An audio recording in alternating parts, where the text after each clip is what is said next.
இன்று இரவு வேளையிலே யோர்தானின் அக்கரையில் எலியா என்று சொல்லுகிற வார்த்தையை நாம் தியானிக்க போகிறோம். யோர்தானின் அக்கரையில் எலியா. கர்த்தருக்கு ஸ்தோத்திரம்.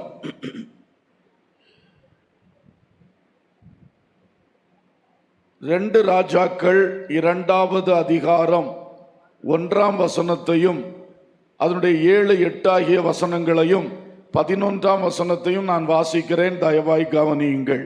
2 ராஜாக்கள் 2ஆம் அதிகாரம். கர்த்தர் எலியாவை சுழல் காற்றிலே பரலோகத்திற்கு எடுத்துக்கொள்ள போகிற போது எலியா எலிசாவோட கூட கில்காலிலிருந்து புறப்பட்டு போனான். 7ஆம் வசனம். தீர்க்கதரிசிகளின் புத்திரரில் 50 பேர் போய் தூரத்திலே பார்த்து கொண்டு நின்றார்கள். அவர்கள் இருவரும், எலியாவும் எலிசாவும், யோர்தான் கரையிலே நின்றார்கள்.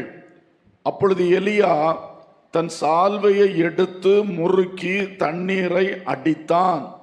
அது இருபக்கமாக பிரிந்தது. அவர்கள் இருவரும் உலர்ந்த தரை வழியாய் அக்கரைக்கு போனார்கள். 11ஆம் வசனம். அவர்கள் பேச ஒரு சம்பவம்.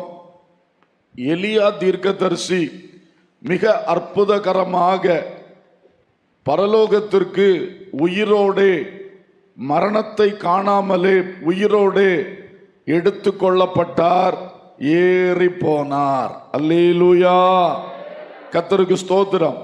நாம் எல்லாரும் இந்த நாட்களிலே எதிர்பார்த்து காத்திருக்கிற ஒரு நிகழ்ச்சி இந்த எடுத்துக்கொள்ளப்படுதல் என்பதுதான்.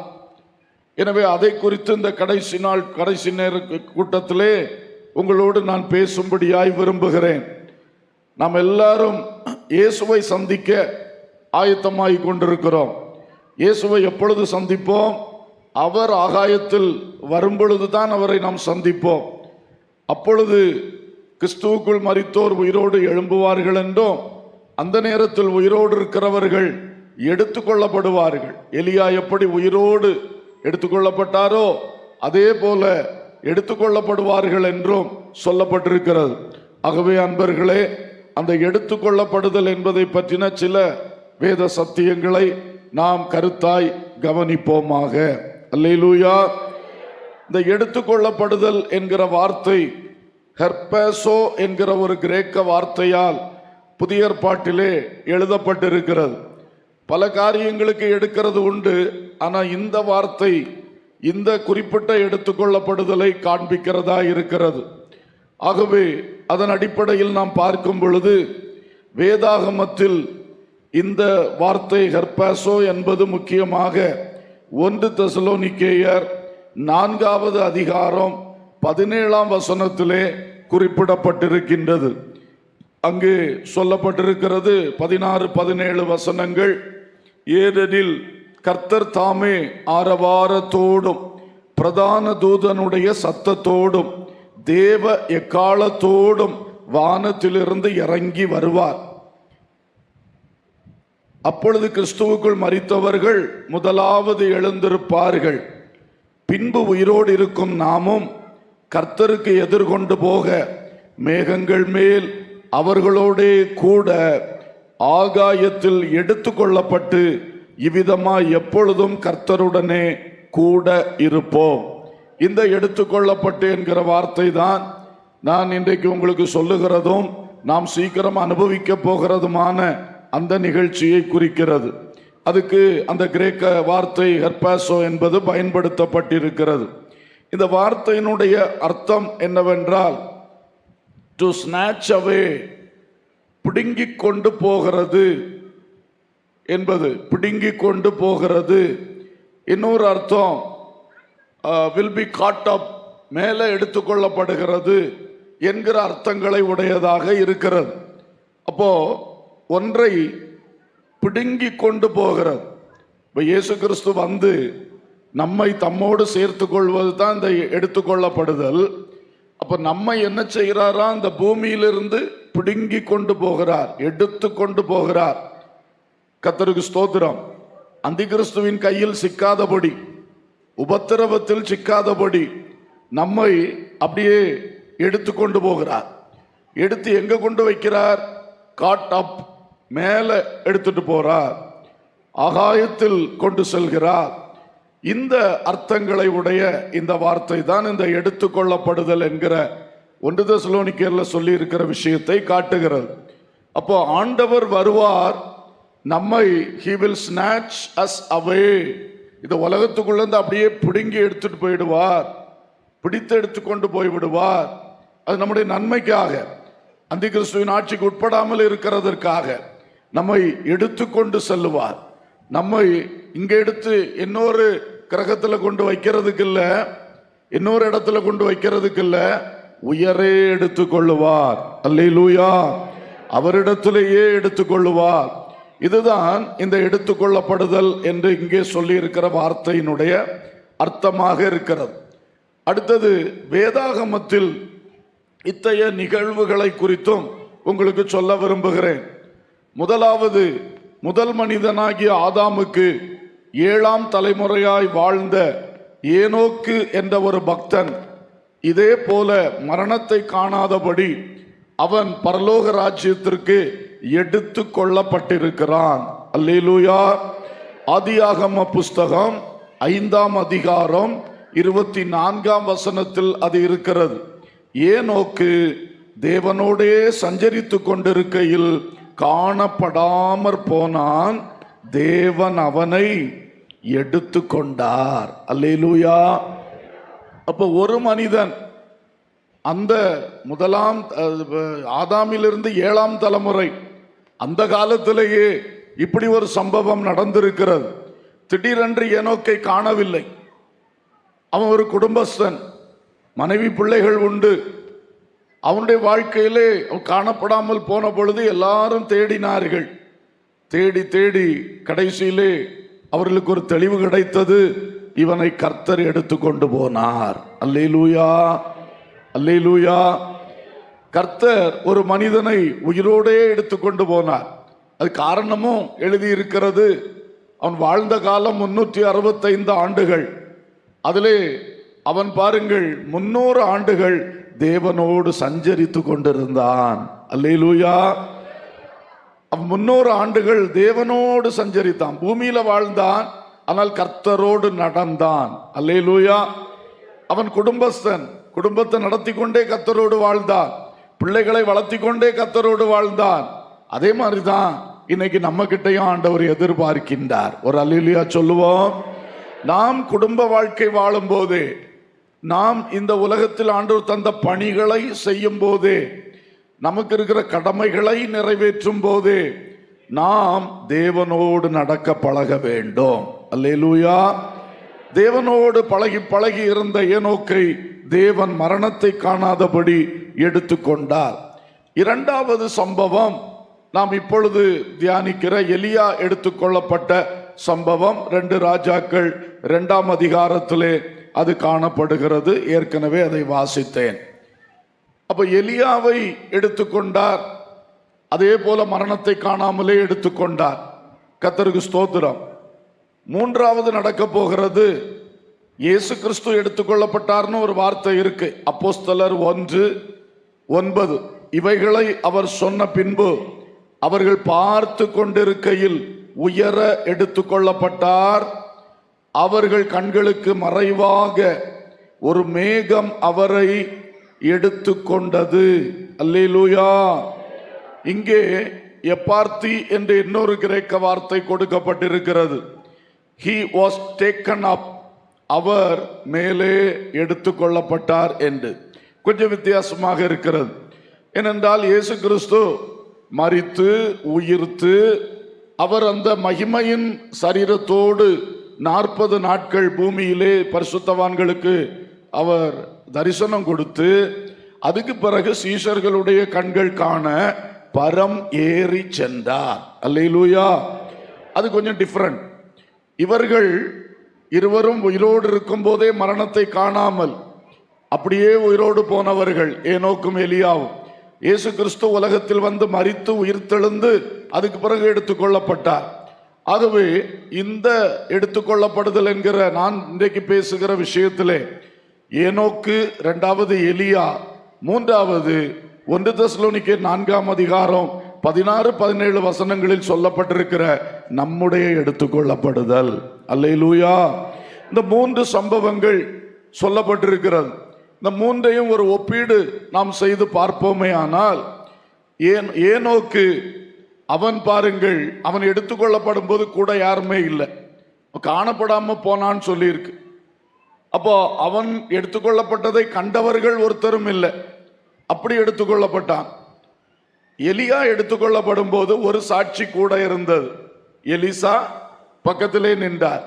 50 தீர்க்கதரிசிகளின் புத்திரர்கள் யோர்தானுக்கு அந்த பக்கம் நின்று வேடிக்கை பார்த்து கொண்டு நின்றார்கள். அப்போ ஒரு சாட்சி, சில மனித கண்கள் காண எலியா எடுத்துக்கொள்ளப்பட்டார். கர்த்தருக்கு ஸ்தோத்திரம். நாம் எடுத்துக்கொள்ளப்படும் பொழுது ஒரு இமைப்பொழுதில் நடக்கும் என்று சொல்லி இருக்கிறது.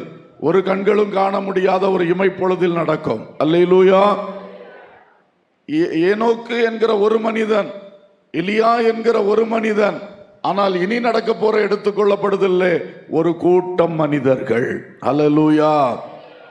ஏனோக்கு எப்படி எடுத்துக்கொள்ளப்பட்டார்னே தெரியாது. எலியா அக்கினி ரதமும் அக்கினி குதிரையும் பரலோகத்திலிருந்து இறங்கி வந்து சுழல் காற்றிலே அவர் பரலோகத்துக்கு ஏறி போனார் என்று எழுதப்பட்டிருக்கிறது. அல்லேலூயா. நாம் எடுத்துக்கொள்ளப்படும் பொழுது அது நாம் எடுத்துக்கொள்ளப்படுவோம், ஆகாயத்தில் எடுத்துக்கொள்ளப்படுவோம் என்று சொல்லப்பட்டிருக்கிறது. எப்படி எடுத்துக்கொள்ளப்படுவோம் என்பது சொல்லப்படவில்லை. ஆகவே தேவன் இப்படிப்பட்ட ஒரு எடுத்துக்கொள்ளப்படுதல்களை செய்கிறார் என்பதை நாம் பார்க்கிறோம். அடுத்ததாக வேத புஸ்தகத்தில் இந்த எடுத்துக்கொள்ளப்படுதலுக்கு உதாரணமாக அல்லது எடுத்துக்காட்டுகளாக சொல்லப்பட்டிருக்கிற 2 சம்பவங்களை உங்களுக்கு நான் நினைப்பூட்டும்படியாக விரும்புகிறேன். லோத்துவின் காலத்திலே சோதோம் கொமோரா பட்டணத்தில் அக்கினியும் கந்தகமும் இறங்கும்படி செய்து ஒரு பெரிய அழிவை சோதோம் கொமோரா பட்டணத்துக்கு கொடுக்கும்படி தேவன் தீர்மானித்தார். அப்படி அவர் செய்வதற்கு முன்னதாக லோத்துவின் குடும்பத்தை சோதோமுக்குள்ளிருந்து எடுத்துக்கொண்டார். அல்லேலூயா. எடுத்துக்கொண்டார் என்ற வார்த்தை அங்கே இல்லை. ஆனால் இந்த இதற்கு ஒரு எடுத்துக்காட்டாக அது இருக்கிறது. சோதோம் கொமோரா அழிய போகிறது, பயங்கரம் நடக்க போகிறது. அதிலே இந்த மனிதன் உட்படக்கூடாது, இவனுடைய குடும்பம் அதிலே மாட்டக்கூடாது. அதனால ஆண்டவர் அவனை வெளியே தள்ளிவிட்டு, வெளியே கொண்டு போய் விட்டு, அதுக்கு பிறகு சோதோம் கொமோராவை என்ன பண்ணாரு? அழித்தார்.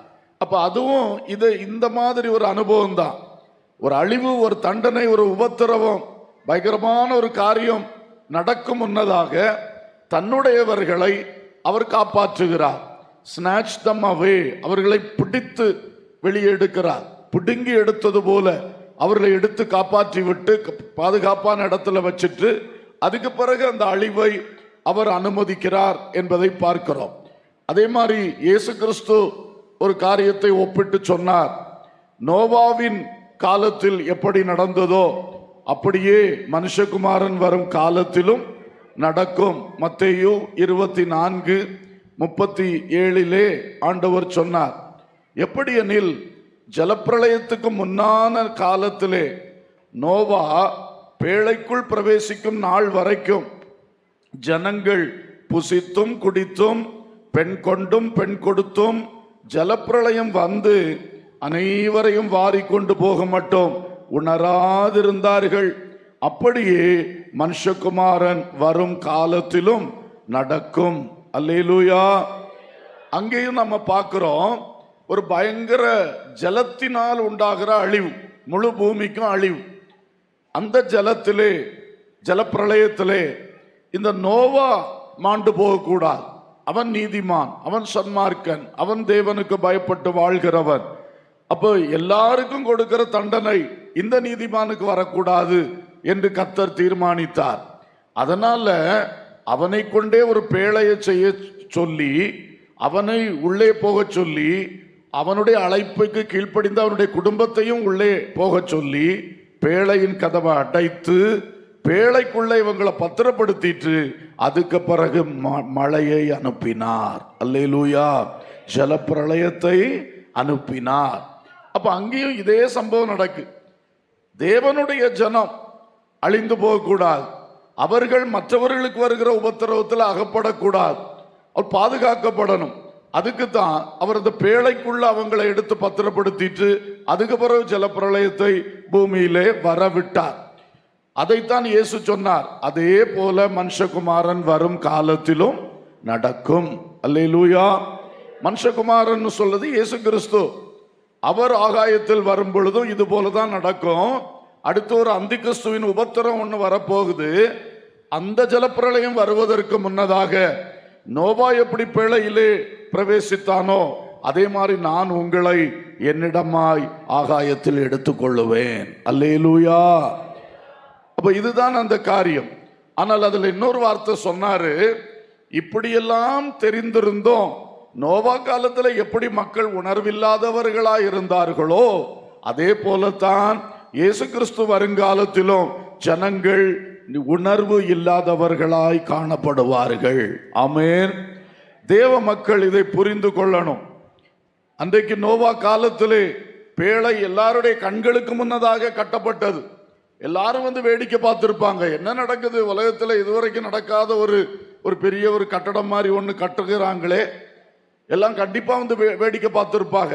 அப்பெல்லாம் நோவா அவர்களுக்கு நீதியை பிரசங்கித்தார். எப்பா, பெரிய மழை வரப்போகுதுப்பா, உலகம் அழிய போது, நீ பேழைக்குள்ள வா, உனக்காகவும் சேர்த்து தான் இந்த பேழையை கட்டுறேன், வாப்பா உள்ள வாப்பா என்று எல்லாருக்கும் சொல்லி இருப்பார். ஆனா சிரிச்சிட்டு வேடிக்கை பார்த்துட்டு போயிருப்பாங்க. சிலர் ஆமா நீ சொல்றது சரிதான் அப்படின்னு சொல்லிட்டு அந்த பக்கம் போய் மறந்து தங்களுடைய மாமூல் வாழ்க்கையை செய்திருப்பார்கள். இப்படித்தான் நடந்து கொண்டே இருந்தது. கடைசியில பேழைக்குள்ள போகும் பொழுதும் ஒரு அறைகூவல் கண்டிப்பா விட்டிருப்பார், இப்பவாது வாங்கப்பான்னு சொல்லி. ஒருத்தனும் போகல. ஆண்டவர் உள்ளே விட்டு விட்டு கதவை கர்த்தரே பூட்டி போட்டார். அல்லேலூயா. ஏன்னா நோவா மனுஷன் தானே, அவனுக்கு இரக்கம் வந்துடும். அவன் சொந்தக்காரங்க சில வச்சுமே வந்து தட்டுவாங்க, பேழையின் கதவை திறந்துருவான். அது சரி வராது. கிருபையின் காலம் முடிஞ்சு போச்சு, உன்னை இவ்வளவு நாள் கூப்பிட்டுக்கிட்டே இருந்தான், இனி நீ உள்ள போனா அவன் கூட திறக்க முடியாத அளவில் கர்த்தரே பூட்டி விட்டார். அல்லேலூயா. இதே மாதிரிதான் இயேசு கிறிஸ்து வரும் காலத்திலும் நடக்கும். அந்த இயேசு கிறிஸ்து ஆகாயத்தில் வெளிப்படுகிற நேரம் மட்டும்தான் இன்றைக்கு இருக்கிற இந்த கிருபையின் காலம். ஒரு அல்லேலூயா சொல்லுவோம். இன்னைக்கு எவ்வளவு கிருபை பாத்தீங்களா? மனுஷன் விழுந்து விழுந்து திரும்பவும் எழும்புறான். கிருபை. சில வேளை சிக்கல்ல தப்புகள்ல மாட்டிக்கொண்டு திரும்பவும் மன்னிப்பு கேட்டு எழும்ப முடியுது. கிருபை. கர்த்தருக்கு ஸ்தோத்திரம். பல தள்ளாட்டங்கள் நம்ம வாழ்க்கையில இருக்குது. ஆனாலும் விழுந்து போய் அழிந்து போக விடாம திரும்ப திரும்ப என்ன பண்றாரு? தூக்குகிறார். அது என்ன? அவருடைய கிருபை. அந்த கிருபையை பயன்படுத்தி நாம் கர்த்தருக்கு பிரியமாய் வாழ்ந்து வசனம் கை கொண்டு சத்தியத்துக்கு சாட்சிகளாய் நிற்போம் என்றால் கண்டிப்பாக நாம் அந்த பாக்கியத்தை பெற்றுக்கொள்ளுவோம். அல்லேலூயா. இவ்வளவு கிருபை வெளிப்பட்ட பிறகும் அதை எவ்வளவோ சொல்றோம். சொல்லுகிற நற்செய்தியாளர்களை அடிக்கிறாங்க, துன்பப்படுத்துறாங்க, மிஷினரிகளை ஜெயில போடுறாங்க. ஆனாலும் திரும்ப வந்து இந்த சுவிசேஷத்தை நற்செய்திய சொல்லிக்கொண்டே தான் இருக்கிறோம். அல்லேலூயா. இவ்வளவு சொல்லியும் கேட்க மனதில்லாதவர்களாயும் கேட்டாலும் உணராதவர்களாயும் மக்கள் வாழ்ந்து கொண்டிருக்கிறார்கள். நற்செய்தி சொல்லுகிற நமக்கு எதிராக எழும்பிக் கொண்டிருக்கிறார்கள். பொல்லாத காலமாக இருக்கிறது. சரி, அவர்கள் இருக்கட்டும், அவர்களுக்காக ஜெபம் பண்றோம். அவர்களுக்காக கடைசி மூச்சு வரைக்கும் நாம் என்ன செய்வோம்? கர்த்தருடைய ஊழியத்தை நாம் செய்வோம். அல்லேலூயா. ஸ்தோத்திரம். அப்ப பாருங்கள், ஒரு மனுஷனை குறித்து எனக்கு ஞாபகம் வருது, ஒன்னு இடையில சொல்லிடுறேன். டைட்டானிக் என்கிற ஒரு பெரிய மாபெரும் கப்பல் திடீரென்று பனிப்பாறையில் மோதி அது முழுகினதாம். பெரிய கப்பல், இது முழுகவே செய்யாதுன்னு சொல்லி உருவாக்கப்பட்ட கப்பல். முதல் பயணத்திலே அது முழுகிற்று. அது முழுகும் பொழுது அந்த குளிர்ந்த தண்ணீருக்குள் எல்லாரும் கடைசியில சிக்கி நீந்தக்கூடியவன் நீந்தி பார்க்கறான், தப்ப முடியுமான். ஒருத்தருக்கும் தப்ப வழி இல்லை, அப்படி நீந்துகிறார்கள். அப்படி இருக்கும் பொழுது அதுல ஒரு ஊழியக்காரர் இருந்தாராம். அவரும் தண்ணியில தத்தளிச்சுட்டு இருந்தாராம். ஆனா அந்த சமயத்துல அவர் நீந்தி தத்தளிக்கிற ஒவ்வொருவர் காதுல போய், இப்பவாது இயேசு கிறிஸ்துவை ரட்சகராய் ஏற்றுக்கொள்ளப்பா, உன் ஆத்துமா காப்பாற்றப்படும், உன் சரீரம் அழிஞ்சு போனாலும் நீ செத்து போனாலும் உன் ஆத்துமா காப்பாற்றப்படும்னு நிறைய பேர்கிட்ட ஓடி ஓடி ஓடி சொன்னாராம். அல்லேலூயா. அதிலே தப்பி பிழைத்த ஒரு மனுஷன் அவருடைய சாட்சியை சொல்லி இருக்கிறார். அவர் மரித்து விட்டார். ஆனால் அதிலே தப்பி பிழைத்த ஒரு மனுஷன், அந்த ஊழியக்காரன் தனக்கு மூச்சு முட்டி போகிற வரைக்கும் அவர் சுவிசேஷத்தை சொல்லிக்கொண்டே வந்தார். அதை கேட்டு நான் உணர்வடைந்தேன். எனக்கு ஆண்டவர் ஒரு தருணத்தை தந்தார், நான் இயேசுவின் பிள்ளையாய் மாறி இருக்கிறேன் சொன்னானாம். அல்லேலூயா. அப்படித்தான் நாம இருக்கணும். இந்த மக்கள் உணர்வற்ற மக்களுக்காக, கேட்டும் கேட்காதவர்கள் போல போறவர்களுக்காக, கீழ்ப்படியாதவர்களுக்காய், எதிர்ப்பவர்களுக்காய் நாம் அதிகமாய் ஜெபிக்கிறவர்களாயும், அந்த மனுஷன் அந்த இக்கட்டான வேளையிலும் சுவிசேஷம் சொன்னானே, அதே மாதிரி நாம எல்லா சூழ்நிலையிலும் சுவிசேஷத்தை சொல்லணும். அல்லேலூயா. சமயம் வாய்த்தாலும் வாய்க்காவிட்டாலும் கர்த்தருடைய வசனத்தை நம்ம என்ன செய்யணும்? கருத்தா போதிக்கணும். அல்லேலூயா. அதை சொல்லிக்கொண்டே இருக்கணும், பிரசங்கம் பண்ணிக்கொண்டே இருக்கணும். ஆகவே அது நமக்கு நாம் செய்யணும். அதே வேளையில் மறுபக்கம் நாம் எந்த அளவுக்கு உணர்வுள்ளவர்களாக இருக்கிறோம். ஆமென். அதை சிந்திக்கணுமே. நாம அங்கு காலம் துணிக்கும் பொழுது எடுத்துக்கொள்ளப்படுவதற்குரிய நிலையில் காணப்பட வேண்டுமே. ஆகவே அதை குறித்தும் நீங்கள் சிந்திக்கணும். ஏன்னா பிரசங்கம் கேட்டு கேட்டு, பைபிள் ஸ்டடி கேட்டு கேட்டு எப்ப பார்த்தாலும் நிறைய வருகை பிரசங்கம் கேட்கத்தான் செய்வோம். அப்போ இந்த பாஸ்டர் மாதிரி என்ன எப்ப பார்த்தாலும் இயேசு வருகிறார் வருகிறார் சொல்றார். குறிப்பா கன்வென்ஷனுடைய கடைசி பிரசங்கம் எதுவா தான் இருக்கும், மேக்சிமம் வருகை பிரசங்கமா தான் இருக்கும். அப்ப கேட்டு கேட்டு கேட்டு சிலருக்கு ரொம்ப ஒரு ஒரு விதமான நிர்விசாரம் ஆயிப்போச்சு. அப்படி இருக்கக்கூடாது. அல்லேலூயா. வருகை பிரசங்கம் எப்ப கேட்கிறோமோ அப்பெல்லாம் ஒண்ணு கூட நம்முடைய உள்ளம் பற்றி கொண்டு எரிய வேண்டும். அல்லேலூயா. பரிசுத்த ஆவியானவர் நமக்குள் கிரியை செய்யணும். பரிசுத்தம் உள்ளவன் இன்னும் பரிசுத்தமாகட்டும் சொன்ன வார்த்தையின்படியே இப்படிப்பட்ட உணர்வின் செய்திகள் வரும் பொழுதெல்லாம் நாம் இன்னும் உணர்வடைந்து இன்னும் முன்னோக்கி செல்ல வேண்டும். அல்லேலூயா. ஆகவே அன்புக்குரியவர்களே, ஆண்டவர் இயேசு கிறிஸ்து வேகமாய் வருவார். நோவா காலத்தில் நடந்த மாதிரி தான் நடக்கும். மனுஷர்கள் இப்பமும் ஒரு உணர்வில்லை. கெட்ட கெட்ட பாவங்களை செய்வதிலே குறியா இருக்கிறான். இன்னும் புதிய புதிய அருவருப்புகளை கண்டுபிடிச்சு தானும் செய்து பிறருக்கும் அறிமுகப்படுத்திக்கிட்டே இருக்கிறான். உலக நாடுகளின் அரசாங்கங்களும் அதற்கு வழியை திறந்து கொடுத்துக்கிட்டே இருக்காங்க. பாவிகள், அந்த கெட்ட அருவருப்பான காரியங்களை செய்யறவங்க பெருமை கொண்டு எழும்பி இருக்கிறாங்க. உதாரணமாக இன்றைக்கு வளர்ந்த நாடுகள் எல்லாம் நீங்க பார்த்தீங்கன்னா, இந்த ஆணோடு ஆண் பெண்ணோடு பெண் வாழுகிற அந்த அருவருப்பான அந்த இதை பாலுறவு வழக்கத்தை வச்சிருக்கக்கூடிய ஒரு கூட்டம் மக்கள் இருக்காங்க. அந்த மக்களுக்கு அனுகூலமாக ஆணும் பெண்ணும் தான் கல்யாணம் பண்ணணும் என்கிறத மாற்றி ஆணும் பெண்ணும் தான் கூடி வாழ வேண்டும் என்கிற சட்டங்களை எல்லாம் தளர்த்தி ஆணும் சேர்ந்து வாழலாம், பெண்ணும் சேர்ந்து வாழலாம், மனுஷனும் மிருகமும் சேர்ந்து வாழலாம். இப்படியெல்லாம் நிறைய அளவில் போயிட்டு.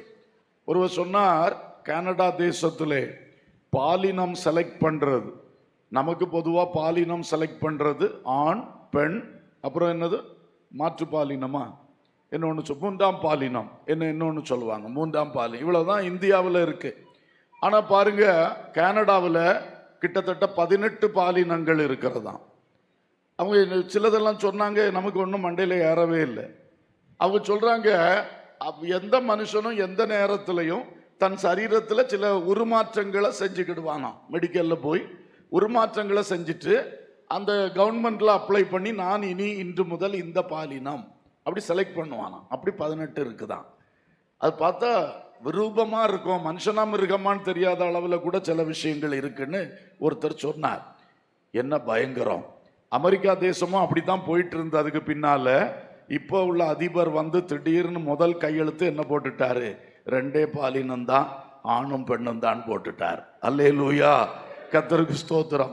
அப்போ பாருங்கள், இந்த மாதிரி உலகம் போயிட்டு இருக்கு.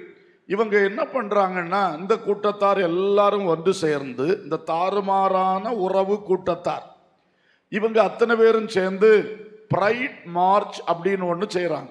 அடிக்கடி பட்டணங்களின் தலைநகர்களிலே ஒரு பிரைட் மார்ச். பிரைடுன்னா என்ன? பெருமை. பெருமை பவனி என்று ஒன்றை செய்யறாங்க. என்ன பெருமையா? ஆடை இல்லாம போறது, அரகுற ஆடையோட போறது, ஆணும் ஆணுமா போறது, பெண்ணும் பெண்ணுமா போறது, இப்படி பப்ளிக்ல டெமான்ஸ்ட்ரேஷன் பண்றான் அவனுடைய காரியங்களை. அப்ப அவன் அதுக்கு பிரைடு மார்ச்னு பெயர் வச்சிருக்கிறான்னா பாருங்களேன். உலகத்துல அதை அவன் என்னதான் நினைக்கிறான்? பெருமையா நினைக்கிறான். ஆனா பைபிள் என்ன சொல்லுது? இந்த மாதிரி செயல்களை அருவருப்பு என்று பைபிள் சொல்லுகிறது. அல்லேலூயா. அபாமினேஷன் என்று பைபிள் சொல்லுகிறது. அருவருப்பு, அருவருப்பு. அப்ப தேவனுடைய பார்வையிலே அருவருப்பு பவனி சொல்றான், அருவருப்பு வாழ்க்கை வாழ்றான். ஆனா அவன் தன்னை குறித்து நினைத்து கொள்வது, மற்றவனுக்கெல்லாம் இல்லாத பெருமை எனக்கு இருக்கு, நான் இதை ஜெயித்துட்டேன், ஆண் பெண்ணு தான் என்பதை ஜெயித்து உடைச்சி நான் புதிய இதை கண்டுபிடிச்சிட்டேன், அப்படி அவன் பெருமையாக நினைத்து கொண்டிருக்கிறான். இவ்வளவு பயங்கரமாய் இந்த உலகம் சென்று விட்டது. இனி காலம் செல்லாது. அல்லேலூயா. இனி காலம் செல்லாது. அவ்வளவு பயங்கரமான சூழ்நிலை. ஆகவே அன்பர்களே, இயேசு கிறிஸ்து சீக்கிரம் வருவார். நோவா காலத்தில் நடந்தது போல நடக்கும் என்று இயேசு சொன்னது இன்றைக்கு நிறைவேறி கொண்டிருக்கிறது. மனுஷர்கள் புசிப்பு, குடிப்பு, பெண் கொள்ளுதல், பெண் கொடுத்தல், இதுல தான் கவனம் செலுத்துவாங்க. தங்களுடைய நித்தியத்தை குறித்தோ தங்களுக்கு ஒரு மரணம் வரும் என்பதை குறித்தோ ஒரு நினைவும் கொள்ள மாட்டார்கள். அல்லேலூயா. இன்னைக்கும் பாருங்க, ஃபுல்லா என்னது தான்? புசிப்போம், குடிப்போம். நம்ம தேசத்திலே பாருங்களா, தருமபுரியிலே நீங்க பாருங்க எத்தனை ஹோட்டல்ஸ் இருக்கும். இங்கேருந்து தருமபுரி பஸ் ஸ்டாண்டு போகிறது வரைக்கும் எண்ணி பாருங்க எத்தனை ஹோட்டல்ஸ். எங்கள் கன்னியாகுமரி ரொம்ப நம்பர் 1 ஆக்கும் இதில். எப்பா எத்தனை ஹோட்டல்ஸ்! ஆனால் எல்லா ஹோட்டல்ஸும் ஓடிக்கிட்டு தான் இருக்கு, ஒன்றும் பூட்டல்ல. அப்போ அங்கே வியாபாரம் நல்லா தான் நடந்துக்கிட்டு இருக்கு. எத்தனை ஹோட்டல்ஸ் ஐயா!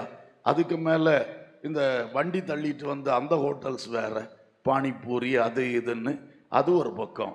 மக்கள் ஒரே சாப்பாடு தான், இப்போ ஒரே சாப்பாடு தான். ஒருத்தர் கன்னியாகுமரிக்கு வந்து பிரசங்கம் பண்ணவர் சொன்னார், என்னையா உங்க ஊரு ஒவ்வொரு ஜங்ஷன்லையும் ஏகப்பட்ட ஹோட்டல்ஸும் இருக்கு, ஏகப்பட்ட ஆஸ்பத்திரிகளும் இருக்குன்னு சொன்னார். உண்மையிலும் உண்மை. சாப்பிடணும், அங்கே போய் படுத்துக்கணும். இந்த மாதிரி நிலைமையில இன்னைக்கு மனுஷர்களுடைய வாழ்க்கை போய்கொண்டே இருக்கிறது. கர்த்தருக்கு ஸ்தோத்திரம். புசிப்பும் குடிப்பும் அதுதான் அவங்களுக்கு கண்ணோட்டம். அதுக்கு மேல இந்த மாதிரிப்பட்ட விவாகம் பண்றது, பின்னர் டைவர்ஸ் பண்றது, அடுத்த விவாகம் பண்ற, இப்படி ஒரு காரியம் நடந்துகிட்டே இருக்கு, இஷ்டத்துக்கு நடக்கிறது. இதுதான் மனுஷ வாழ்க்கை. அதிலே கவனம் செலுத்திட்டு இருக்கிறான். தன்னுடைய நித்தியத்தை பற்றியோ, தன்னை உண்டாக்கின ஒரு தேவன் உண்டென்றோ, அந்த தேவன் நியாய தீர்ப்பு வச்சிருக்கிறார், ஒரு முடிவை வச்சிருக்கிறார், இதை பற்றிலாம் ஒரு சிந்தை அவனுக்கு வராது. மரண வீட்டில் போனாலும் வராது, பிறந்த நாள் வீட்டில் போனாலும் வராது. அல்லேலூயா. அப்படிப்பட்ட ஒரு நிலையில் இன்றைக்கு உலகம் போய்கொண்டிருக்கிறது. அல்லேலூயா.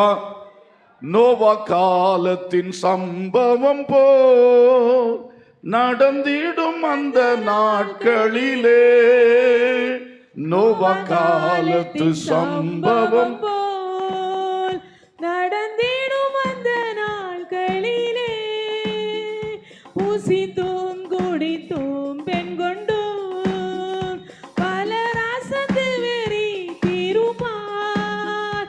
சாயங்காலத்திலோ நடுராவினிலோ செவல் கூவிடும் நேரத்திலோ அதிகாலையிலோ எந்த வேளையிலோ பரமன் இயேசு வருவார், பரமன் இயேசு வருவார். பிரதான தூதன் எக்காலம் முழங்க பரமன் இயேசு வருவார், பரமன் இயேசு வருவார். ஆமென். ஒருக்கா கூட அந்த பாட்டை கொஞ்சம் உயர்த்தி பாடுங்க. எல்லாரும் சேர்ந்து பாடுவோம். இந்த ஒரே சரணத்தை கொஞ்சம் உயர்த்தி தொடங்கி பாடுங்க. நோவா காலத்தின் சம்பவம் போல் தெரிந்தவர்கள் சேர்ந்து பாடுவோம். வார்த்தையின் கருத்தை எல்லாரும் கவனிப்போம். நோவா காலத்தின் சம்பவம் போல் நடந்திடும் அந்த நாட்களிலே, பூசித்தும் குடித்தும் பெண் கொண்டும் பலர் அசந்து வெறி தீருமார். சாயங்காலத்திலோ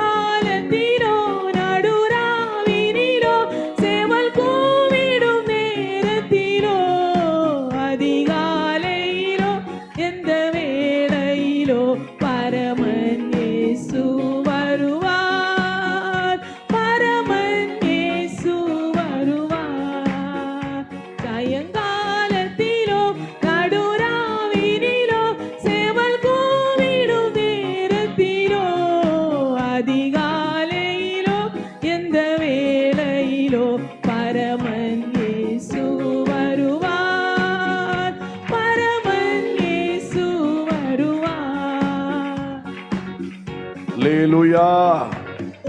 கர்த்தருக்குள் உணர்வடைவோம். ஆண்டவர் இயேசு சீக்கிரமாய் வருவார்.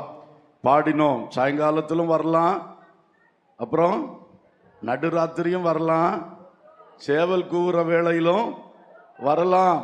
அல்லேலூயா. கர்த்தருக்கு ஸ்தோத்திரம். அதனால எப்பொழுதும் விழித்திருக்க வேண்டும். சரி, அடுத்ததாக பரிசுத்தவான்களுடைய இந்த எடுத்துக்கொள்ளப்படுதலை குறித்து சற்று விவரமாக நாம் கவனிப்போம். நாம் எடுத்துக்கொள்ளப்பட போகிற நிகழ்வை குறித்து பைபிள் என்ன சொல்லுகிறது?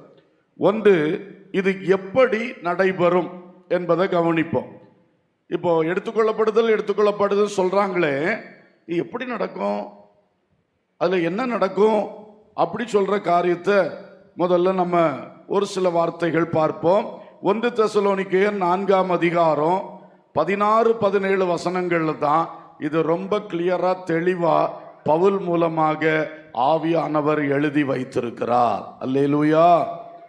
அங்கே என்ன சொல்லி இருக்கிறது? கர்த்தர் தாமே ஆரவாரத்தோடும் பிரதான தூதனுடைய சத்தத்தோடும் தேவ எக்காலத்தோடும் வானத்திலிருந்து இறங்கி வருவார். இந்த எடுத்துக்கொள்ளப்படுதல் சம்பவம் எப்படி நடக்கும்னா, திடீரென்று ஆண்டவர் இயேசு கிறிஸ்து பரலோகத்திலிருந்து ஆகாயத்துக்கு இறங்கி வருவார். ஆமென். பிதாவானவருடைய வலது பாரிசத்தில் வீற்றிருக்கிற இயேசு கிறிஸ்து அவர் அங்கிருந்து திடீரென்று புறப்பட்டு ஆகாயத்தில் வருவார்.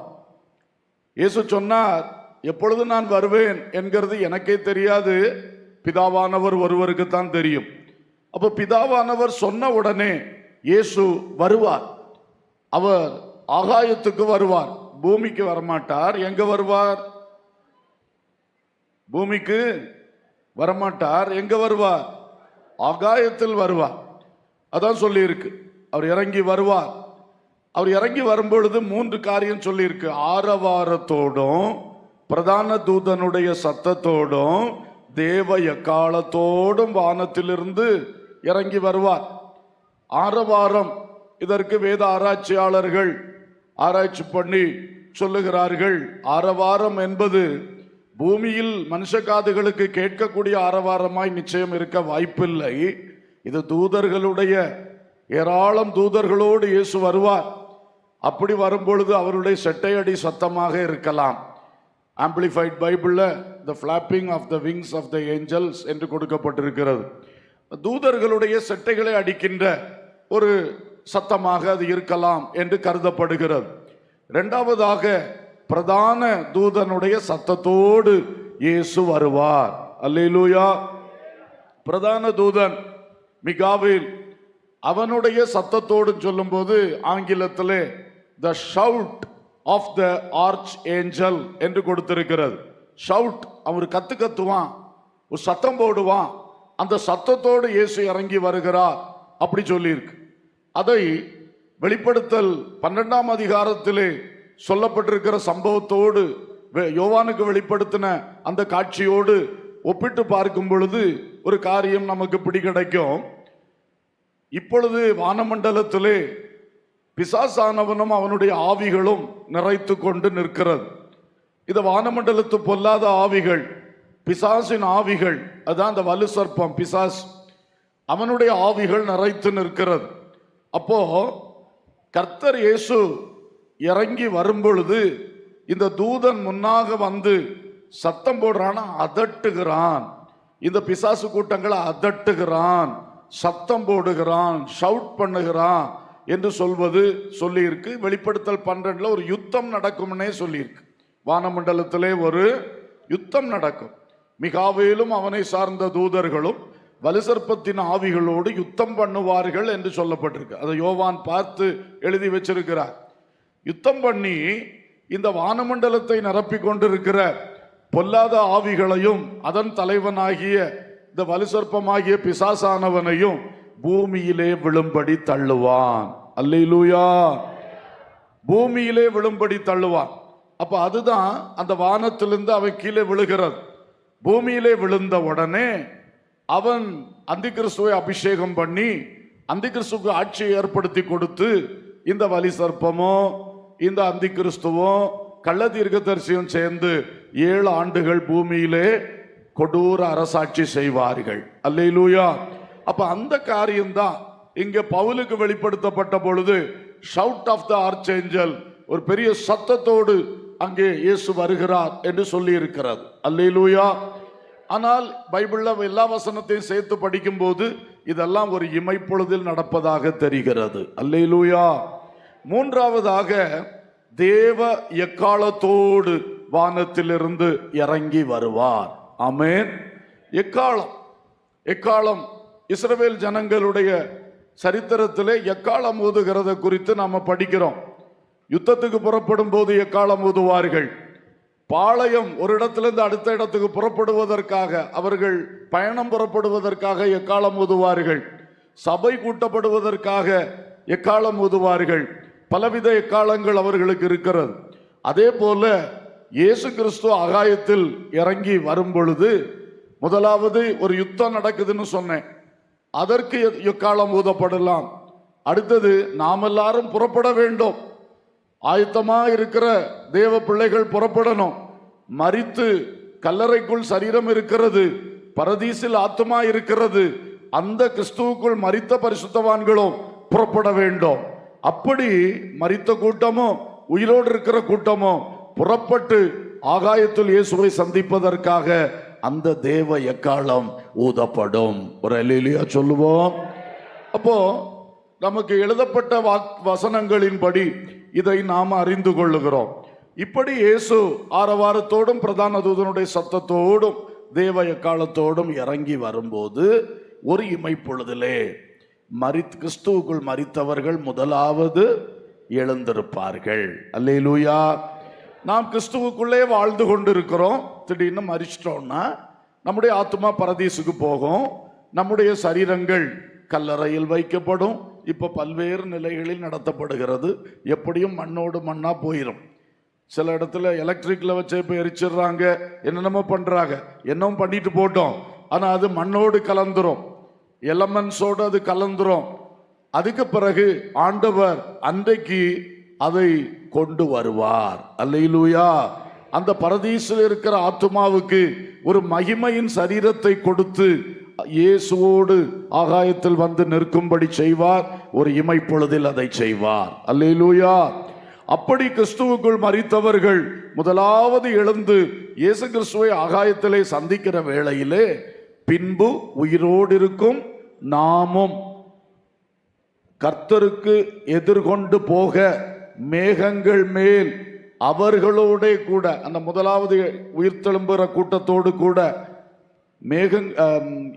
அவர்களோட கூட ஆகாயத்தில் எடுத்துக்கொள்ளப்பட்டு இவ்விதமாய் எப்பொழுதும் கர்த்தருடனே கூட இருப்போம். அப்போ ஒரு இமைப்பொழுதிலே அவர்கள் எழும்பி செல்லும் பொழுதே நாமும் பின்னால என்ன செய்வோம்? உயிரோடு இருக்கும் நாமும் எடுத்துக்கொள்ளப்படுவோம். அல்லேலூயா.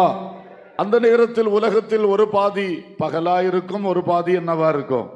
இரவா இருக்கும். எப்பவும் அப்படிதான். நமக்கு இப்ப இரவுன்னா அமெரிக்காவுக்கு கனடாவுக்கெல்லாம் இப்ப பகலாக மாறிக்கொண்டிருக்கும். அப்படித்தான் இருக்கும். அப்போ இந்த வசனத்துல சொன்னது மாதிரி சாயங்காலத்திலோ நடுராத்திரியிலோ அல்லது சேவல் கூவும் காலத்திலோ பகலிலோ இரவிலோ எந்த சமயத்திலும் அது நடக்கலாம். எப்பொழுதும் அது நடக்கும் பொழுது ஒரு இமைப்பொழுதில் கர்த்தர் நம்மை எடுத்துக்கொள்ளுவார். அல்லேலூயா. இதெல்லாம் செய்கிற வேலை பரிசுத்த ஆவியானவருடைய வேலை. அல்லேலூயா. ஆவியானவரை நாம் பெற்றுக்கொண்டு ஆவியானவரை பெற்று ஆவிக்குள் நடக்கும் பொழுது, ஆவிக்கேற்றபடி நடத்தப்படும் பொழுது, ஆவியினாலே நடத்தப்படும் பொழுதுதான் ஆவியானவரோடு இருப்போம். அப்பதான் நம்ம எடுத்துக்கொள்ளப்படுவோம். ஏனோக்கு தேவனோடு சஞ்சரித்து கொண்டிருந்தான், எடுத்துக்கொள்ளப்பட்டான். இப்ப புதிய ஏற்பாட்டு காலத்துல நாம் தேவனோடு நடப்பதற்கு வாழ்வதற்கு ஆவியானவரை நமக்குள்ளேயே தந்திருக்கிறார். அல்லேலூயா. வசனத்தை முழு பைபிளா தந்திருக்கிறார். பரிசுத்த சபை கூடும் ஐக்கியத்தை நமக்கு தந்திருக்கிறார். இதெல்லாம் நோவாவுக்கும் கிடையாது, அப்போஸ்தலர்கள் வரைக்கும் முழு பைபிள் கிடையாது. அல்லேலூயா. அப்படிப்பட்ட பாக்கியம் இன்னைக்கு நமக்கு ஆண்டவர் தந்திருக்கும் போது ஏனோக்கை பார்க்கிலும் எலியாவை பார்க்கிலும் நோவாவை பார்க்கிலும் நாம் கிறிஸ்துவோடு நடக்க அதிகம் பாக்கியமும் வாய்ப்புகளும் இருக்கிறது. அல்லேலூயா. அதனால நீங்க எப்பவும் உங்க சிந்தையை கர்த்தருக்கு நேரா திருப்புங்க. 24 மணி நேரம் உலகம் உலகம்னு ஓடாதீங்க, பணம் பணம் என்று ஓடாதீங்க, மனுஷ உறவுகள் உறவுகள் என்று ஓடாதீங்க. 24 மணி நேரத்துல கணிசமான நேரத்தை கர்த்தருக்கென்று ஒதுக்குங்க. கர்த்தரை நோக்கி பாருங்க. ஜெபம் பண்றது, பாடல் பாடுறது, ஆராதனை செய்வது, வேதவசனம் படிப்பது, இந்த பரிசுத்தவான்களுடைய ஐக்கியத்தில் வந்து சேர்வது, இப்படிப்பட்ட காரியங்களிலே நீங்கள் கொஞ்சம் டைம் எடுக்கணும். அதை செய்யும் பொழுதுதான் இந்த ஆயத்தங்கள் உங்களுக்கு இருக்கும். ஆவியானவரோடு நடப்பீர்கள். எக்காலம் தொனிக்கும் பொழுது எடுத்துக்கொள்ளப்படுவோம். அல்லேலூயா, அல்லேலூயா. கர்த்தருக்கு ஸ்தோத்திரம். ஆகவே இப்படிப்பட்ட அனுபவத்தில் அது நடக்கும் என்று சொல்லப்பட்டிருக்கிறது. மத்தேயு 24:31 சொல்லுகிறது, வலுவாய் தொனிக்கும் எக்கால சத்தத்தோடே அவர் தமது தூதர்களை அனுப்புவார்.